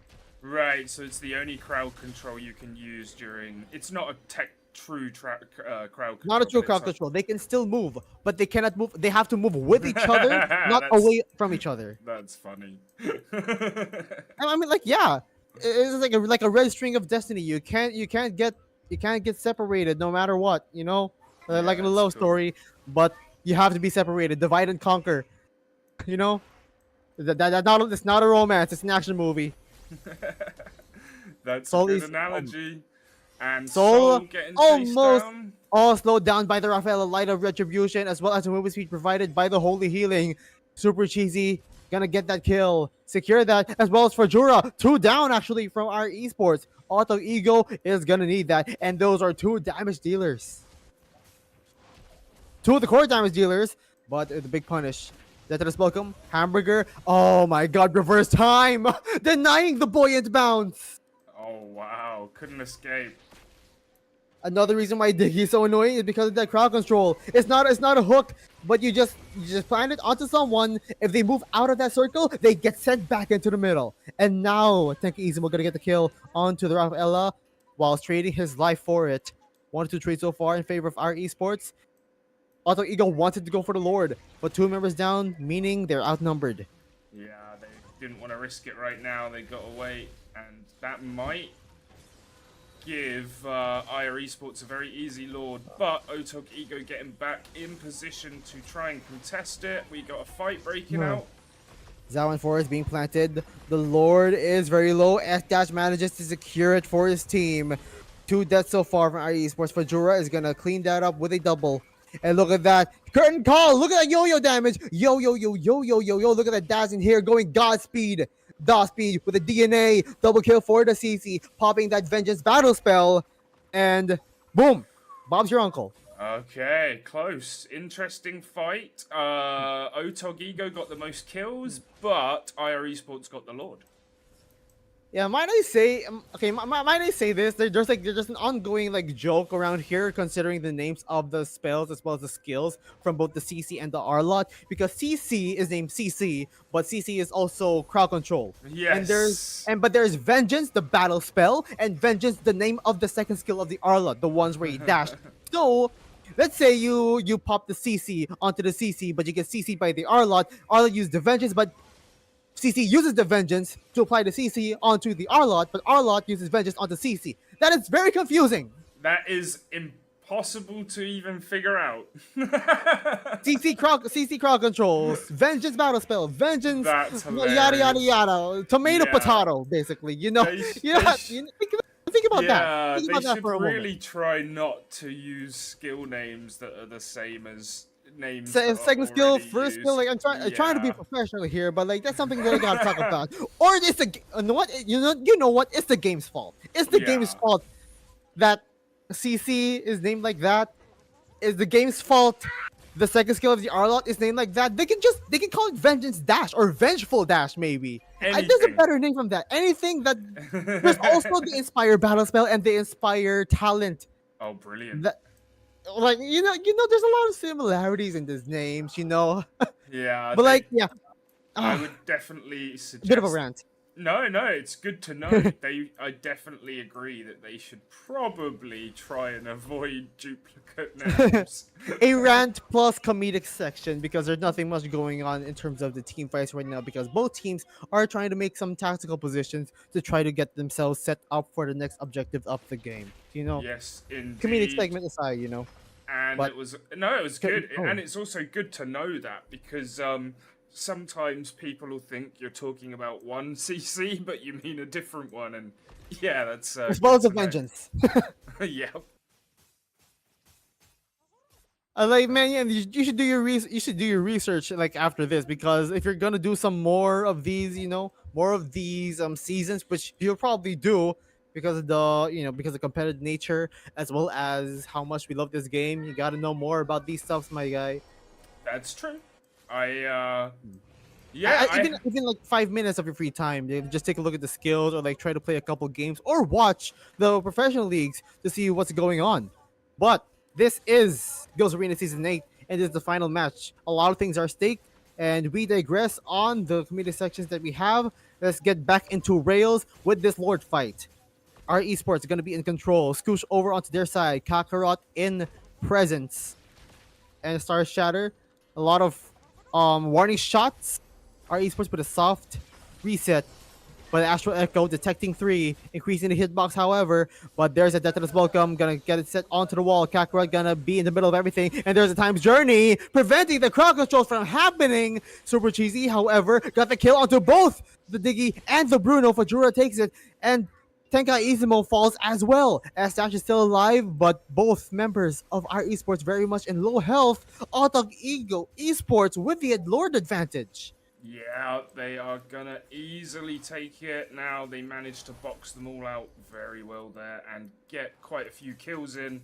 It's such a close match, swinging back and forth just like the Is this still semi-final. game one? Yeah, Yeah, this is going on for 17 minutes. Like the amount of stakes that was happening, I forgot it was early. It's like this is the dawn of this series, and this Barrett even tried to do the buy and sell technique, but that does not save him. Both lifelines are gone. You saw right there, S dash bought a magic item. yeah. What we call the buy and sell technique is there are basically two sort of lifeline items: the immortality as well as the winter truncheon. Winter truncheon can be used by anyone, by the way. So like there's no penalty. Is they're just gonna use it for the passive or like the active skill, however. But like the buy and sell, meaning if your immortality gonna get prop, go to the shop, instantly buy the winter truncheon, and then use it to buy a little bit more time. But that's gonna delay the Ah. inevitable death that S Dash had experienced, and then result the Lord crashing up on top, as well as the minions gonna go on mid. They're gonna go on the defense. But look at that, that is welcome on the CC, but the crowd controls. Oh my goodness me. Super Cheesy gonna take down the turret, and Hamburger gonna go down. That is one less member of Auto Ego Esports. Our esports, oh my goodness, they're coming back. Fajura get a triple kill, Wow. but however, he gets the mega kill. Super Cheesy My goodness, what a defense. Yeah, really strong stand there, and they needed it, and the Lord got right down onto the base before they even started bothering with it, and yeah, I Uh, thought that might have been the end, but they managed very, very well there. yeah, our esports, despite them losing all the turrets, hey, it's not the end of the world just yet. And considering it's the 18th minute of the game, technically in level right now, 2k gold difference.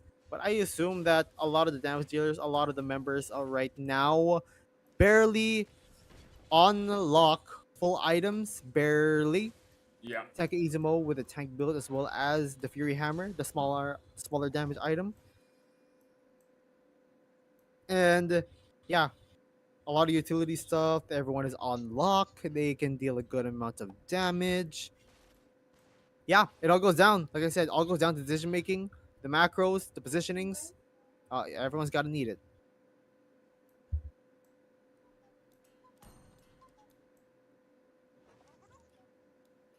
And like mind you, that's like the very late game. Fajura even sold. Fajura even sold his boots to make room for another damage item. But ooh, very premature, or should I say, like, tactical times journey. But that is the go signal for Auto Ego to engage. Reverse time onto the CC. And now look at that crowd control. S dash is gonna go down. Oh my goodness, Auto Ego with the patience. Fajura goes down in the hands of the Rafaela, and the ultimate is gonna secure those kills. Sajizi and Soul left. Oh my goodness, how will they defend? How will they defend? Ultimate being committed by Soul, but that is it. Ladies and gentlemen, game one. Going over to Auto Ego.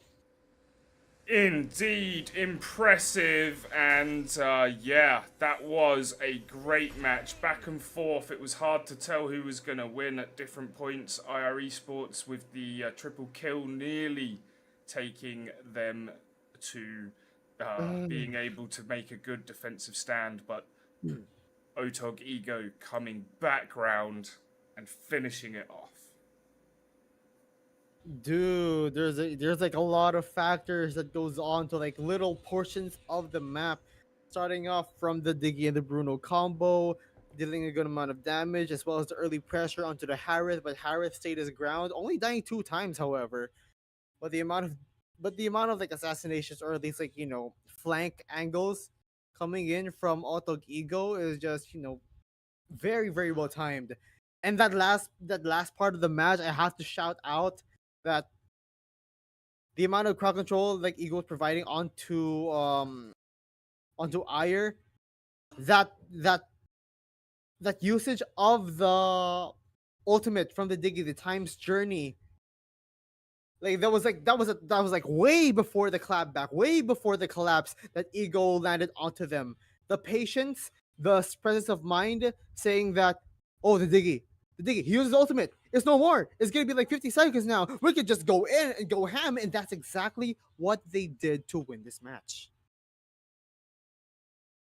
Yes, indeed. We will get lobbied up for the second match in just a moment. Yeah, final game number 2 coming up after a 2-minute break.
Sorry.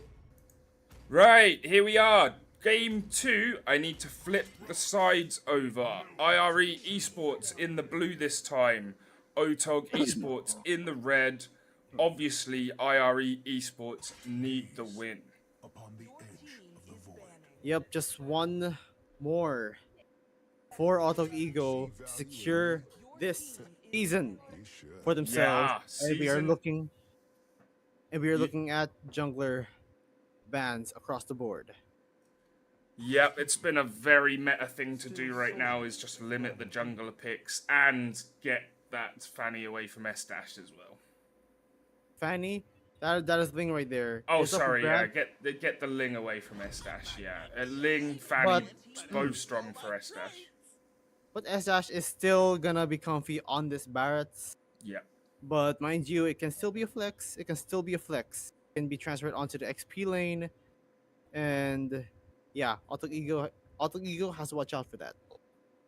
Yes, indeed. And we have a very interesting counter pick situation, and it's the Harith. Harith, I When- believe teams know how to deal with it now, so Yep. I think our esports don't mind giving it to him. That would make sense for sure. They've been less frequent to ban it. Ooh, okay. The Angela, Angela pick. picked up. Yeah. Angela pick very early on. So is GZ gonna go on another utility support and gonna secure this Claude pick. Now, not particularly a good lane against the Harith, but by itself, if he gets his items, he's a reliable asset to any team. So the Claude is gonna be there. Auto Ego trying to look for a roamer. The Florin is up for grabs. Auto Ego, they have used it. Our esports, I'm pretty sure they have done their homework to try to deal with this foreign pick, but not too sure to say. But they switch it over onto the Martis. And not a single worthy foe.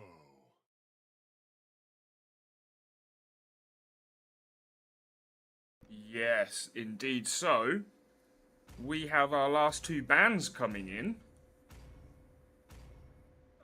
What would Last you two what would you expect them to want to take away here?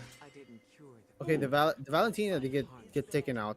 What Auto Ego Esports is missing is a good roamer or an XP laner. Yeah. I would assume an Arlot ban since Arlot is a really good asset. But if we're talking about roamers, maybe a Diggy or a maybe initiator. Oh, Tigreal. There's the Arlot. All right. Yeah, Hamburger loves Arlott, so There's a CC still.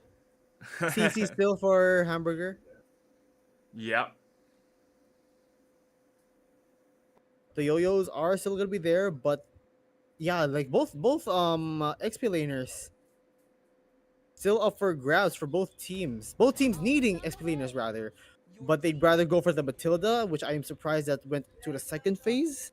So our esports, and I'm telling you right now, Barrett's flex pick. Will the Fanny pull through for S dash?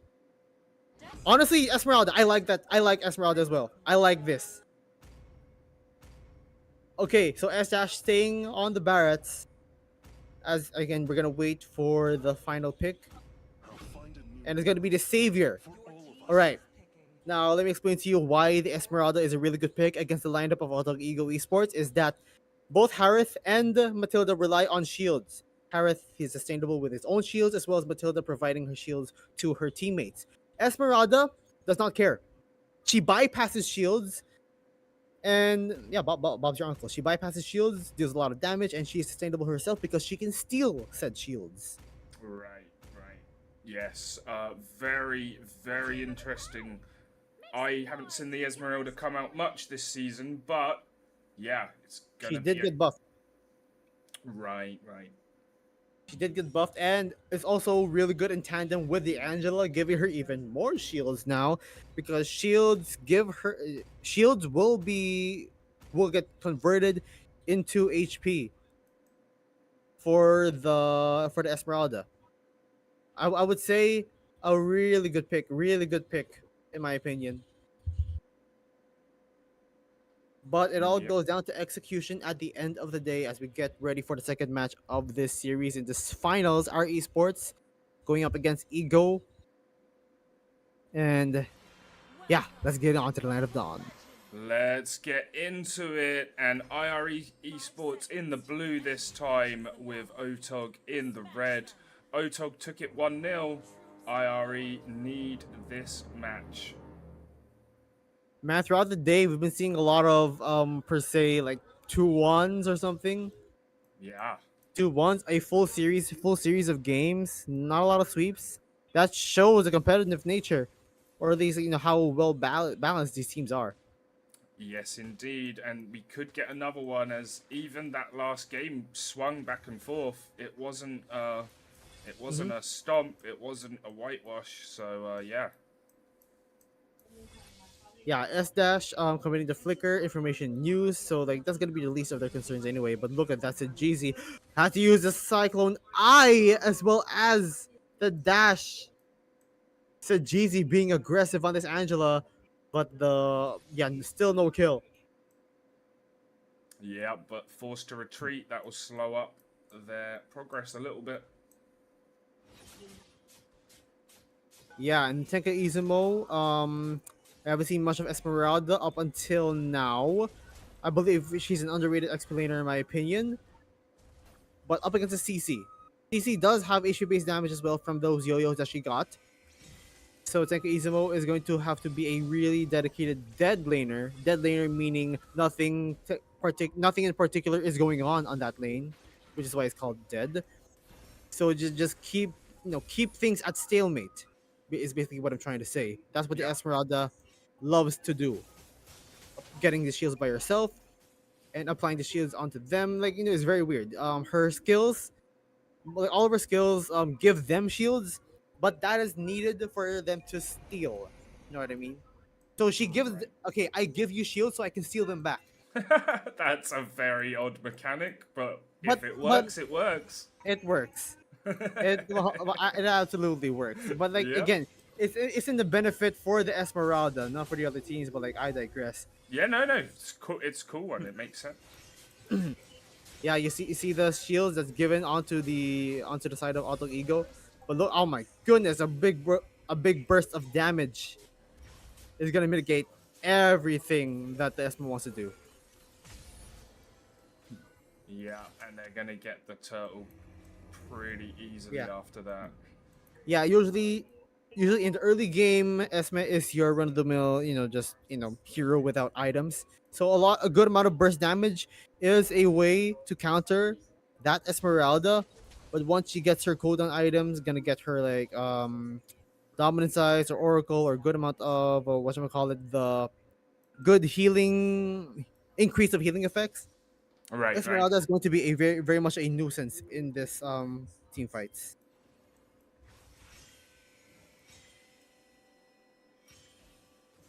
Very respectful from both teams so far. No crazy mistakes. Nobody trying to do anything too wild or cause a problem for their own team yet. Yeah, and I'm really taking a look at this Matilda. It's rumor action. So like yeah, nothing too much happening. But Yeah. we are attending onto the gold lane, and the big circling eagle gonna take down two. Oh, but that is a cancel actually. S dash gonna take a brunt of these damage, but they're gonna get pulled by the missile quote unquote expert. Soul gonna be in the fray, but no dice from both teams. Yep. Both teams having to back off again. Low HP for Otog Ego there. Yeah, but look at that. Kakarot, decimate, no dice, but the kill. Gets it, From but it's a yourself and I. trade. It's a Shatter. one. Yeah, Yep. Kakarot failed to get them in the kill threshold of the decimate. But good thing for me, myself, and I to get that cleanup on that long range soul, eating a face full of Star Shatter. Yes, indeed. And look at that, Oh. CGZ puppet on a string, big immobilized, as well as the Blazing Duet. Dawning Light, actually, Fajora is getting that kill. Super Cheesy tried to, like, alleviate something. Flicker, puppet on a string, immobilize, but not enough damage. Has no choice but to get out. But like, damn, super cheesy, getting pressured. Yeah, hardcore. However, Auto Ego still Gets he get that the turtle for themselves. turtle. A lot of Yeah. commotion up on top. So like they get a win on one side, they get a win on another, and there's a hard guard onto Fajura. Super cheesy committing that. But look at that num num num delicioso kill a la Jeezy. That is French and Spanish on the one. Circling Eagle, knocking up onto two. Fajura gonna go down, but Traidor, the Pinipig, also falls. Second skill out of here from this Martis, and yep, 2-1 trade in favor of IR Esports. Yes, indeed, and they are pushing them back quite well there. The gold is basically level. The kills only one in it, and still no towers down for either team. Yeah, I've been sent information that um Hamburger as well as the side of our esports are like former teammates, right? Are those two Yeah, captains that you're talking about? yeah. The two captains, they are former teammates. They have played Under on. New Guild 1, as they say. Yeah. Alright. Yeah, I got sent information by a good friend. And yeah, good to know. And I knew that information, but there's a lot more to dig into. And that just shows the fabled story, former teammates and such, and all that good Yeah, stuff. I just thought they were good friends, but when I asked them, like, oh, And they are good friends. Like, hey, yeah, rivals, enemies in game, but in real life, at the end of the tournament, they're just competitors, loving like playing the game that they love. that's the one. And yeah, I thought it was just like they knew each other, but it turns out former teammates. Great little story. Yeah, but one of these teams will have to finish the story. It's gonna be a dream for them to get another win under their belt. The other, man, you don't want to have that nightmare. Yeah, for sure. It's bragging rights. And this Dragon, is the third. Is this usually the? Yeah, it's the final turtle, right? final turtle, 7th minute of the game. Now he's gonna use that Astral Echo, sights onto the Barretts, zoning them out. Good job by the CC. And the kill secure, the turtle secure rather, for Auto Ego. They're in one now, and they're setting up that momentum and minusculing the goal. But until a solo kill, as actually with the help of the Angela, getting the kill onto the Harith, and now Auto Ego with the cavalry. Our esports are gonna respect that position. Meanwhile, they have company, and it's gonna be a 3v4 situation. Not gonna commit something just yet. Yeah, had to back off a little bit.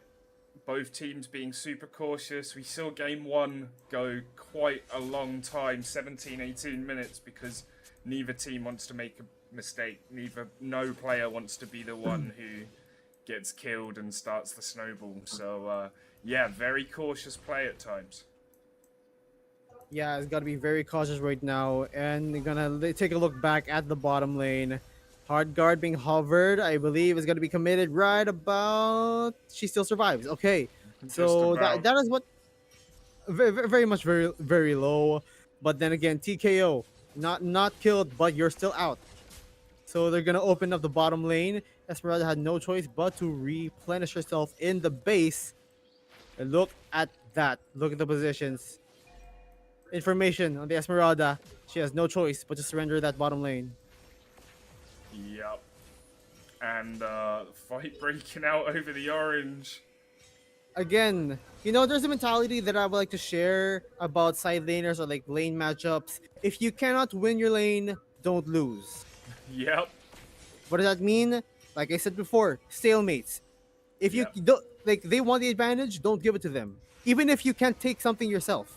Right. Just make Tenka sure they Izumo, don't get it. Tenka Izumo, he tried. They tried, but like, it's a dead lane, but there's no way that you would like get a huge advantage up the CC if you think about it.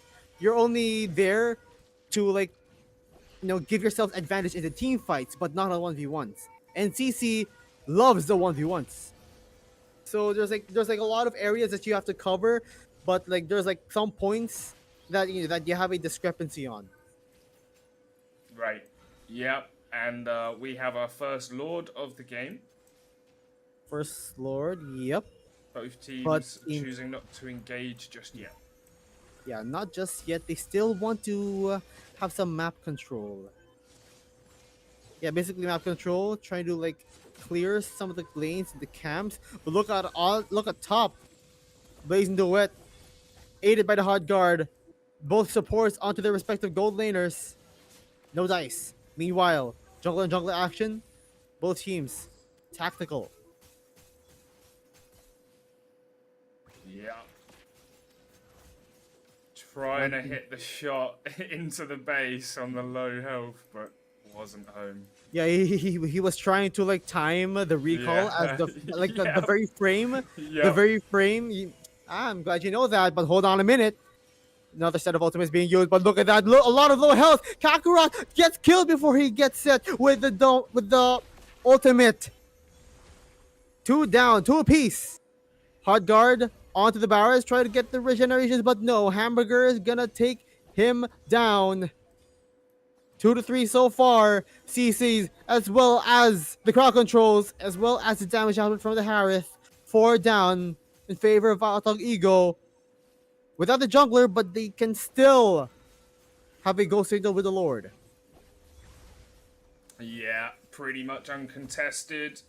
And that's why you don't always just rush in for the Lord. You want to Yes, create a space to get it easily, give yourself that freedom. exactly. Like people, like again, like a lot of the teams, like a lot of the of both, a lot of both teams are trying to like make some plays elsewhere, or like try to get some map control information and stuff like that. And like good on both teams. It's just very tactical MLBB. Yeah, 7-7. 3k gold lead now, but a lot of that is the objectives, and Otogigo have taken literally all the turtles and the lords, so yeah, definitely needs some probably yeah, more objective based play from IRE if they're gonna close up that lead. Yep, no member has taken like a massive dip in terms of KDA or in terms of performance. They're just playing by the book. And like you know, like I've highlighted the Esmeralda as well. She is gonna contribute in the team fights right now, but but her having a 1-1 situation. But hold on a minute, big big team fight taking place. But Hamburger on the back line gonna take down the Xavier. Kakarot taking very low. The shields provided by the Matilda will save his life. That is only 1 kill in the skirmish.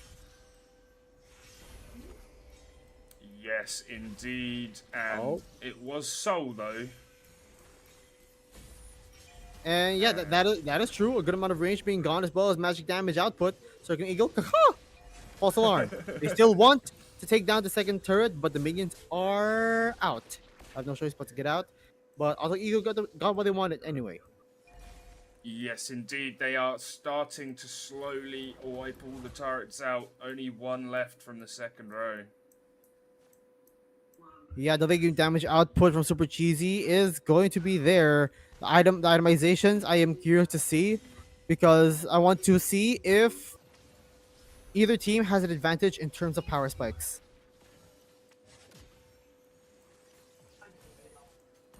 Yep, pulled him up, sorry.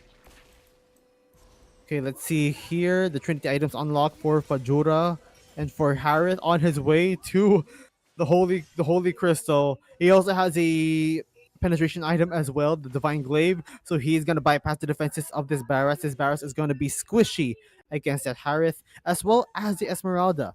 So like not a lot, and I would see a good amount of life bane, the life drain rather, which is why the CC equipped that sea halberd to mitigate the healing effects of the Esmeralda. So, yeah, which is why CC is having a good time in terms of laning against this SMA. Yeah, and yeah, we have the second Lord spawning right now, and it's going to be interesting because I think IRE Esports are going to know that they very much need this one. And very much need this one, because if Auto Ego gets a really good advantage onto the Lord and potentially takes down this base, they are going to be the champions, but it's too early to say. Circling Eagle onto the Barras, gonna get a big knock up. This welcome charging on to a member, and there is the Blaze Duet as well as the Hard Guard being aided onto the Claude. Kakarot gotta go down. That is the jungler being down, fallen for Auto Ego. So no go signal, but the Dawning Light hitting that Novaria, putting her into a pinch. Wow, they'll be happy with the 2 kills, but yeah, it hasn't given them the full go signal yet. You're right. Yeah, Super Cheesy is going to be the only damage dealer left in this fight currently. Our esports, they can still actually go for the Lord since the Martis is dead. Falling Star Moon now on the Super Cheesy. Harith as well as the Matilda. Both have shields, gonna get bypassed by the Esmeralda. So Cheesy gonna get the kill onto this. Oh my Oh, goodness, the big damage, placement! almost point blank. The immobilize from that field from the Xavier. Yeah, the Give myself an eye. placement. Trying to That attempt, was trying to attempt to kill, and not gonna happen. The Lord going over to our esports. right. We have another swing then. Crazy stuff. My oh my, the burst damage to Xavier is unexpected. Like Xavier is like the silent guy that you meet in school. Like, like you once you get to know him, you will get to know him. He's gonna make a name for himself because that dawning light and the support, the immobilizations, the crowd control that he provides is gonna be unexpected. And that dawning light dealing a lot of damage from afar, man, you gotta watch out for that. Yeah, it was impressive, and he was just positioned so well for it. He knew where the chase was gonna go. Death is welcome inside the orange pit. We're gonna take the orange is actually going to be, I am not sure, but Hamburger gonna go down, Sleazy. unstoppable for this is Jeezy, and yes.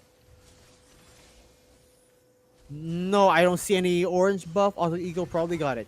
Oh, weird. It did say Sajizi had slain, but maybe that was the No, kill. it is the kill. No, no, Right. you don't get a signal kill. You don't get Oh, an yeah, on the announcement. orange. You're On right. buffs, on buffs. You're right. Yep, yep. Hold on a minute. False Eagle. Auto Eagle in defense mode. The Lord crashing on. The Lord skill. Gonna take down the top lane. The super minions are gonna take care of bot. It's like a reverse mohawk. But look at that. Blaze Duet. Sending people down to low. Gonna replenish under the tower. Nobody home on the death is welcome, but there's a tower lock on the R Esports. Auto EU cannot defend this. R Esports is gonna take this game. Wow, we Please, go final to round. a game 3 victory for IR Esports, takes it to 1-1. Incredible finish. Back and forth again. Like, at different times, both teams looked like they could win it. Obviously, only 1 second tower left for IRE, but they got that all-important Lord at the all-important moment. Yeah, very much important for both teams, or especially for our esports right now because they're basically one step closer into winning that. So basically on par with Ego, and this is the rubber match, the final round of this season. Gotta take a look at these Yeah, items. Fajura, being protected a lot by Sajizi, who did not die. 5-0 and 6. I believe that Angela should have been that MVP because of the good amount of support that she provides for her team, aiding, giving them a good amount of shields, just lashing herself on top of who needs it, namely the Esmeralda, mostly the Claude. Estash just doing, utility jungler things at the most part. But I have to point out that Ego did, get a good amount of kills as well. They did have the momentum. Me, myself, and I didn't die as well, which is why she got the losing MVP. But all the same, Tenka Izumo also providing that, she's not meant to kill anyway. She's meant to like go for the back lines and try to like tank damage as much as possible. Like I said, being a dead lane, you cannot win 1v1s, but you sure as hell might not lose it. right, and He you'll does stop them winning their 1v1 as well. not just their 1v1. In result, you do get your items. They're not gonna win team fights even because of the presence of the Esmeralda skipping the shields. Remember, she cannot like she can bypass shields. She ignores shields. So even if you have like a million shield and 1 HP, you're still gonna die. Think about that. Damn. Yeah, no, that's very powerful. I'm a big Diablo 2 guy, and I love stuff that bypasses shields. Like direct life leech is brutal. Right, Great game two. We are at 1-1. We will be back with game three in just a moment.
All right, we're back with the final game, game three. Ray Ash, we've got Otog Ego Esports on the left, IRE Esports on the right, and we're straight into the draft. Straight into the draft on this final round of this very season. Yeah, the final game of season 8. Winner takes it all. We've had some great series today, and another one that goes to the third and final game. And look at that, another set of S dash bans as well as utility bans for both sides. I think they're just gonna pull off all the stops now. Yes, for sure. I think it's interesting to see Barrett's get the ban. Very interesting because been picked quite a bit, and Yes, but S dash have been using it, but I feel like they don't want to give utility junglers now onto auto ego. But there's only one more left that can really set the tone, which is the Baksha. But instead, Valentina first pick. But instantly, Harith pick. Man, I expected Harith priorities, but like not in this type of situation.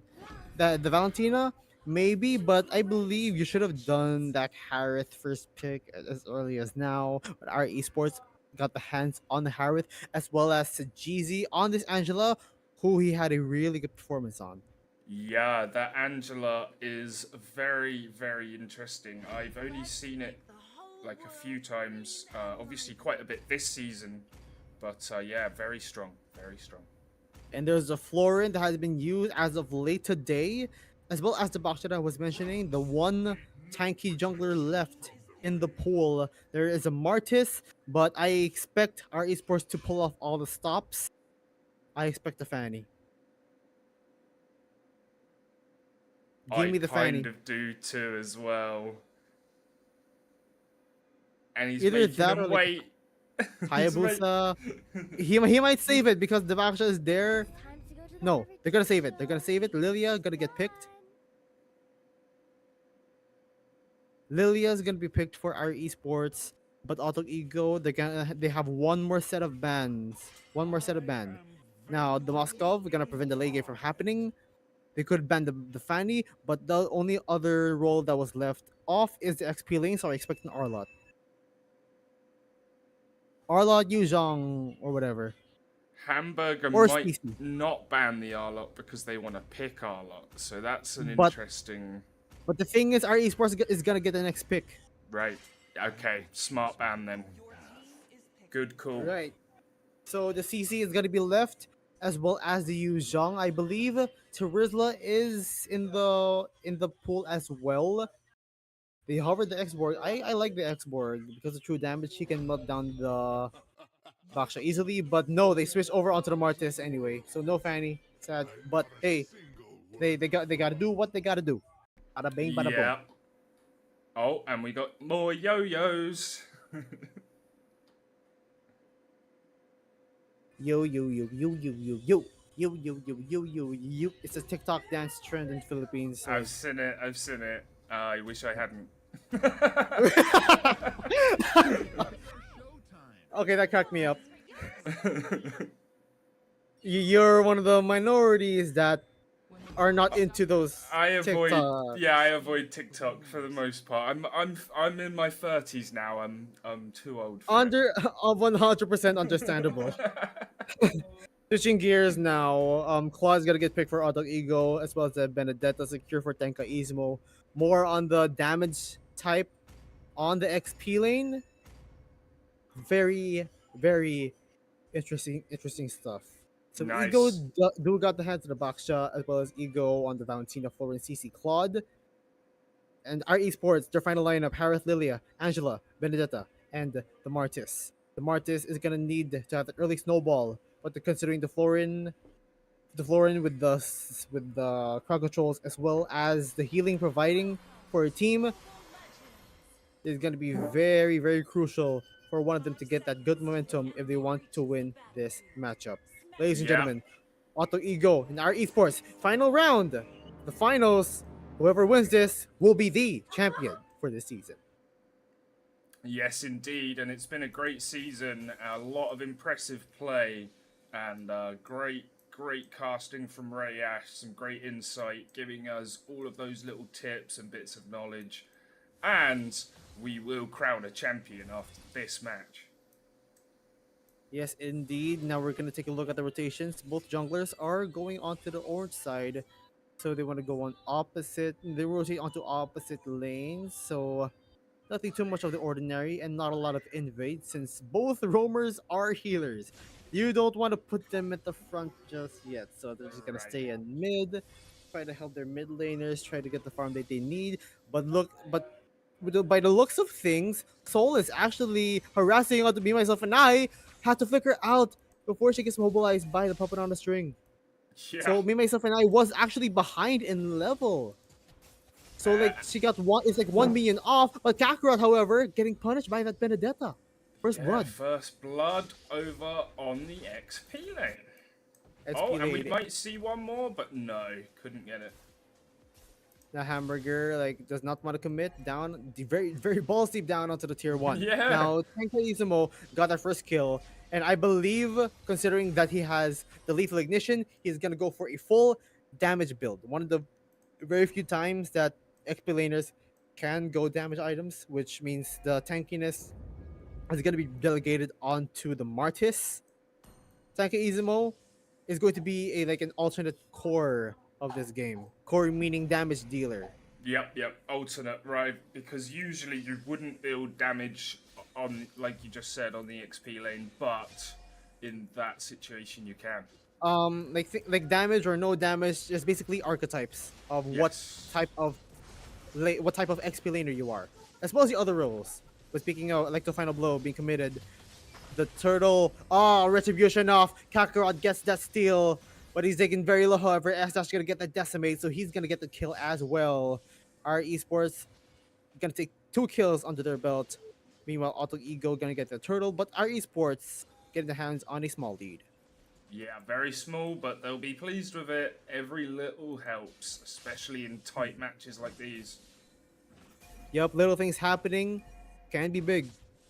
So basically, size doesn't matter. I was gonna say that's what she said, but I'm not sure. We can also say pause. No. No, like technical pause, but you know what I mean. I Like, know, I know, I know. anyways, third minute into this matchup, with our esports having a sizable lead, 2 kills Yep. under their belt, with Auto Ego yet to be on the board, and yeah, Cute little let's take a pair look. of shoes running around. Yeah, the black shoes, even though they're not black, but they're shoes anyway that can save her life in some situations. But will the life be saved? Onto the Claude, Fajura committing the Zalman force. And now there's a hard guard on the Martis. Barely gets a kill, but he BMI's under his own turret, but the damage reduction from the turret is not going to save his life. Super Cheesy going to go down, as well as Spider on Pinipig. And the full Wow. economy of that bottom lane going to get taken down. Yeah, impressive stuff. And pinned in, and I thought he'd escaped, Pincer. but he'd escaped back under his own turret into danger. Oh man. And mind you, the gold lane, whoever like if the marksman is inside isn't if the marksman is inside the safety of the turret in range, they get a free 30% damage reduction. Wow. So like that is like the one of the like the big factors. Oh my goodness. The stun. Hold on a minute. The curtain call, tying both members up. Soul has to use the black shoes as well as the flicker to reposition. Nobody home on the Petrify Electro Final Blow from Tenka Izumo. The fight is being divided. 3 members onto 2. S Dash gonna get protected by the hard guard. Tenka Izumo dashing out. Trying to get the kill on the Kakarot. Very tanky, but taken very low nonetheless. No dice from both teams. Yeah, neither team can finalize a kill there on each other. So yeah, bit of a stalemate, and they back off, and the turtle still goes uncontested. If you can't win, don't lose. Auto Ego is gonna take care of that, stalemate, like what you said.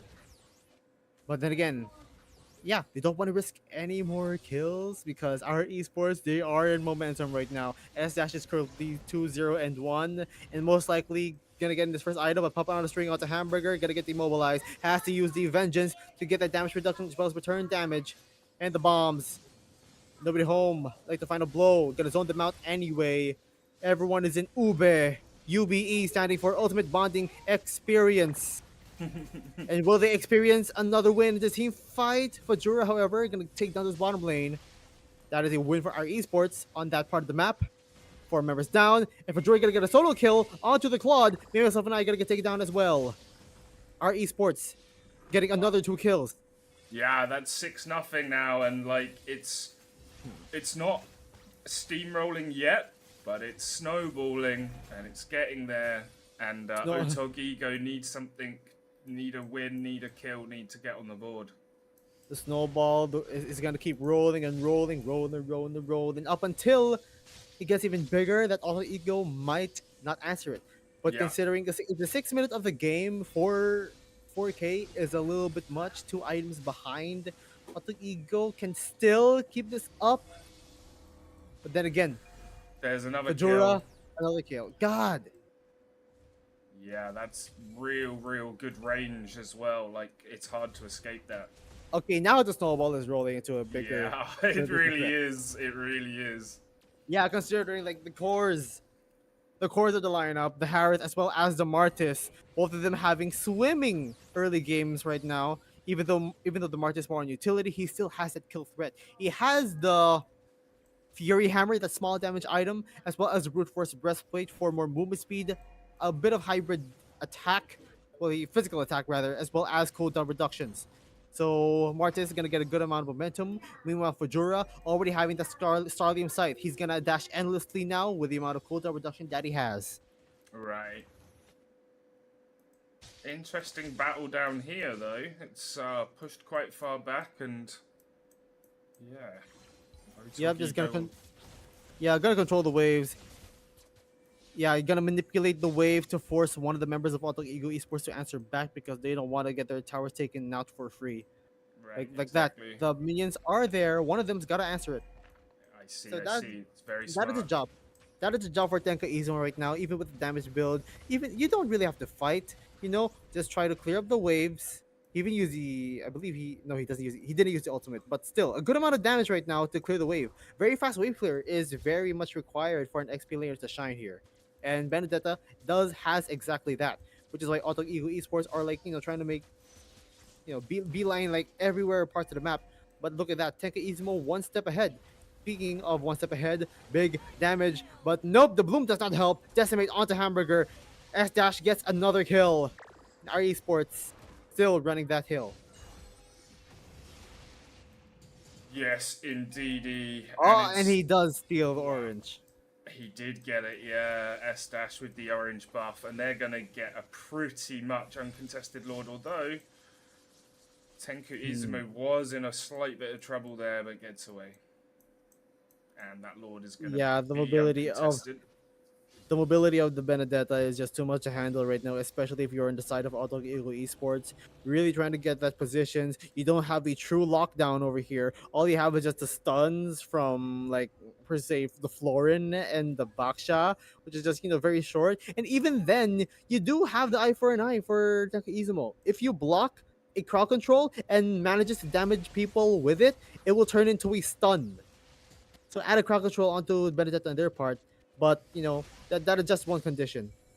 But our esports are gonna be happy with the amount of control that the Benedetta is applying onto them right now, and just in that result, the tier 2 gonna get taken care of up on top. For the meantime, with our esports, attention onto mid. Zaman Force as well as aided by the hard guard. No dice, however, but look at the CC trying to deal damage onto this Martis. He's gonna get out of here. Second skill being committed, and the collapse onto the orange area, and the blazing duet gonna get the kill onto Soul. Adrenaline in my soul. Something, something. They need something. No, yeah, that was their first kill on the board, and they needed it. And they easily It is take something. down. Yes, Yeah. something that they have needed. My bad attempt at a Cody Rose joke, but nonetheless, Hamburger gonna get kill on the Tenka Izumo. Another kill, actually, for Auto Ego. And yep, there's that goal swing. And I believe that is maybe a bit of shutdown goal. No, that is one kill. So if my math is correct, it's gonna be an extra 220, 440 at the very least. So Auto Ego gotta, yeah, basically they just got some kills and minimized that goal lead, but it's still a long way to go. It's still a long way to go, but they have shown in previous matches they're fine playing from behind, so they'll just be happy to be on the board and be in with a shot now.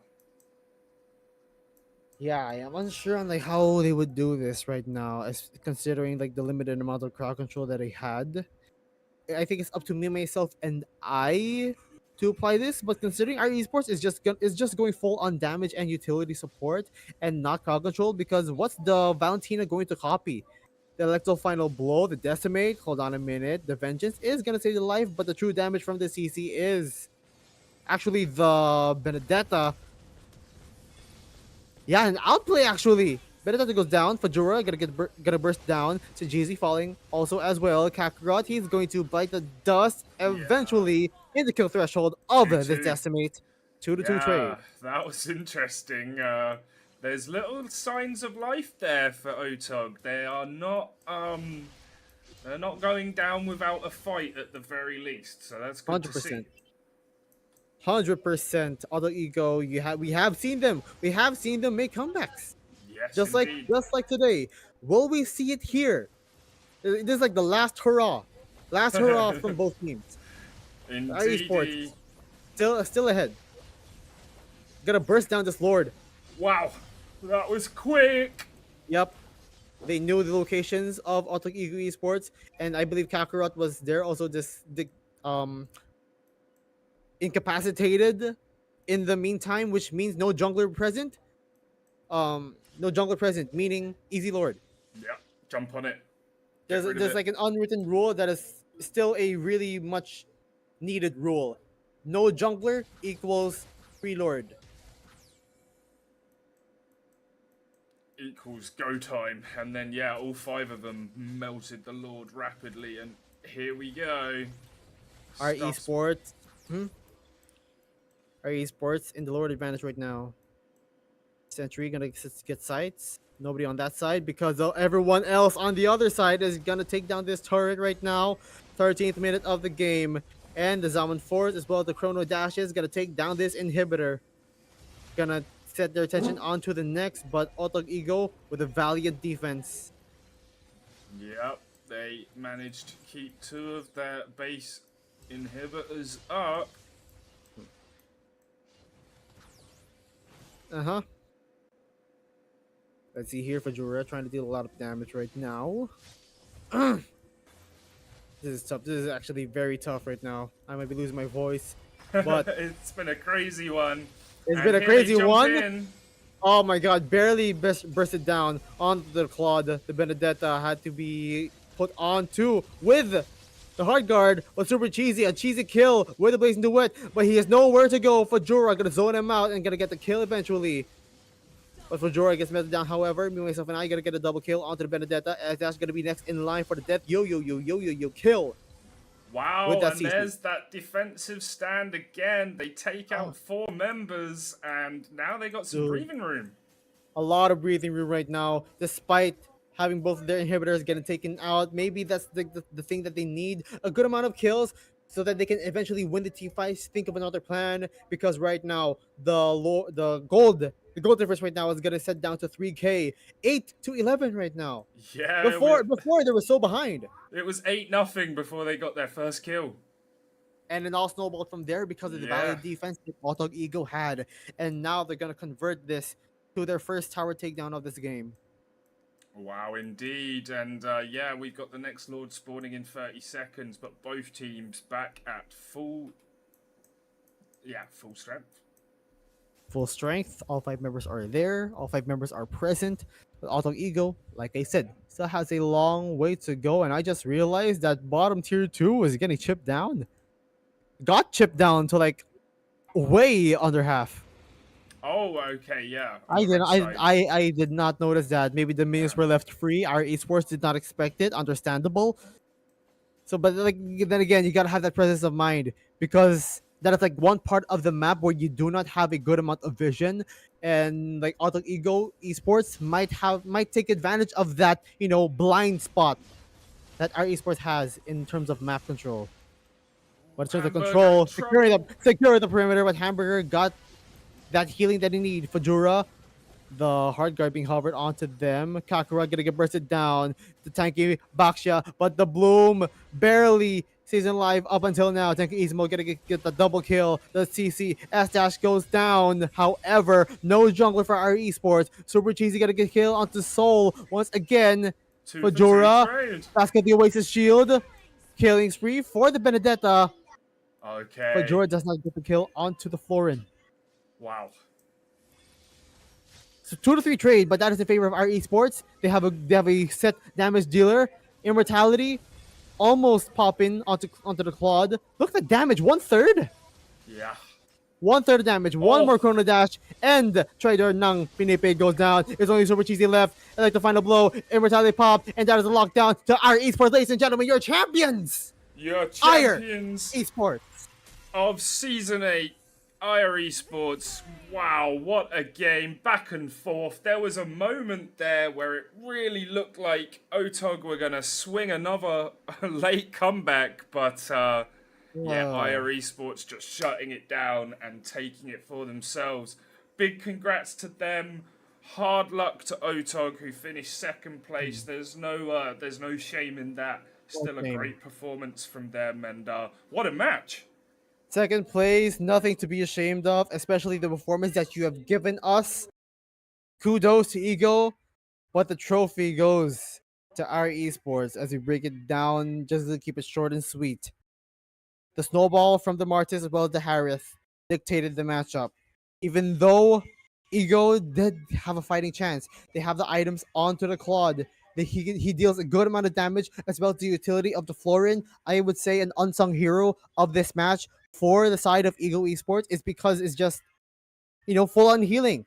That's just basically killed the Nice. And mind you that S Dash has multiple mistimed or miscalculated decimates that he had that prevented him from killing, even though he did get the kill after.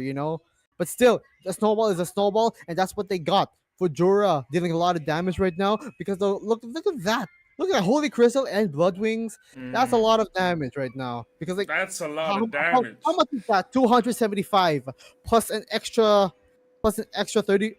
135%. So it's basically like a double or something. You know that basically a lot of damage, which is why he whittled down that Florin down to like a third per hit per Chrono Dash basic attack. Oh, at the end there, that Insane. was All at the crazy. end. Yeah, But that was again, crazy. and one more time, just kudos to Ego performances on the CC, like dealing a good amount of ultimates. Ultimates, the crowd controls, the consistent damage output from the yo-yos, Kakarot. I commend him with his efforts in trying to get those steals and sticking to what he knows with the utility junglers. Nothing wrong with that. But nonetheless, our esports, congratulations on that win. Yes, indeedy, and that will wrap it for season 8. Thank you to all of the teams who participated. A big thank you to my co host, Ray Ash. A big congratulations to the winners, second place, and stay tuned because in the coming days we will announce a stream for the third and fourth place as well. So, yeah, season 8 concludes with its winner, but we will still wrap it up with the third and fourth place match for those guys as well. So, yeah, stay tuned for that. We'll be back with season 9 in the coming months, hopefully much quicker than season 8. We'll see you all again real soon. Ray Ash, any final words? Thank you for having me. It's good to be back for GuildsArena. It's a big pleasure into casting these matches right now, and yeah, I'm really excited, especially the things that happened to me personally, and the amount of training that I got, and the meta that is happening in this game itself. I am excited to see more. For sure, it's been a super fun one, man. Maybe our best season yet. We'll make it even bigger and better next time. Until then, peace out.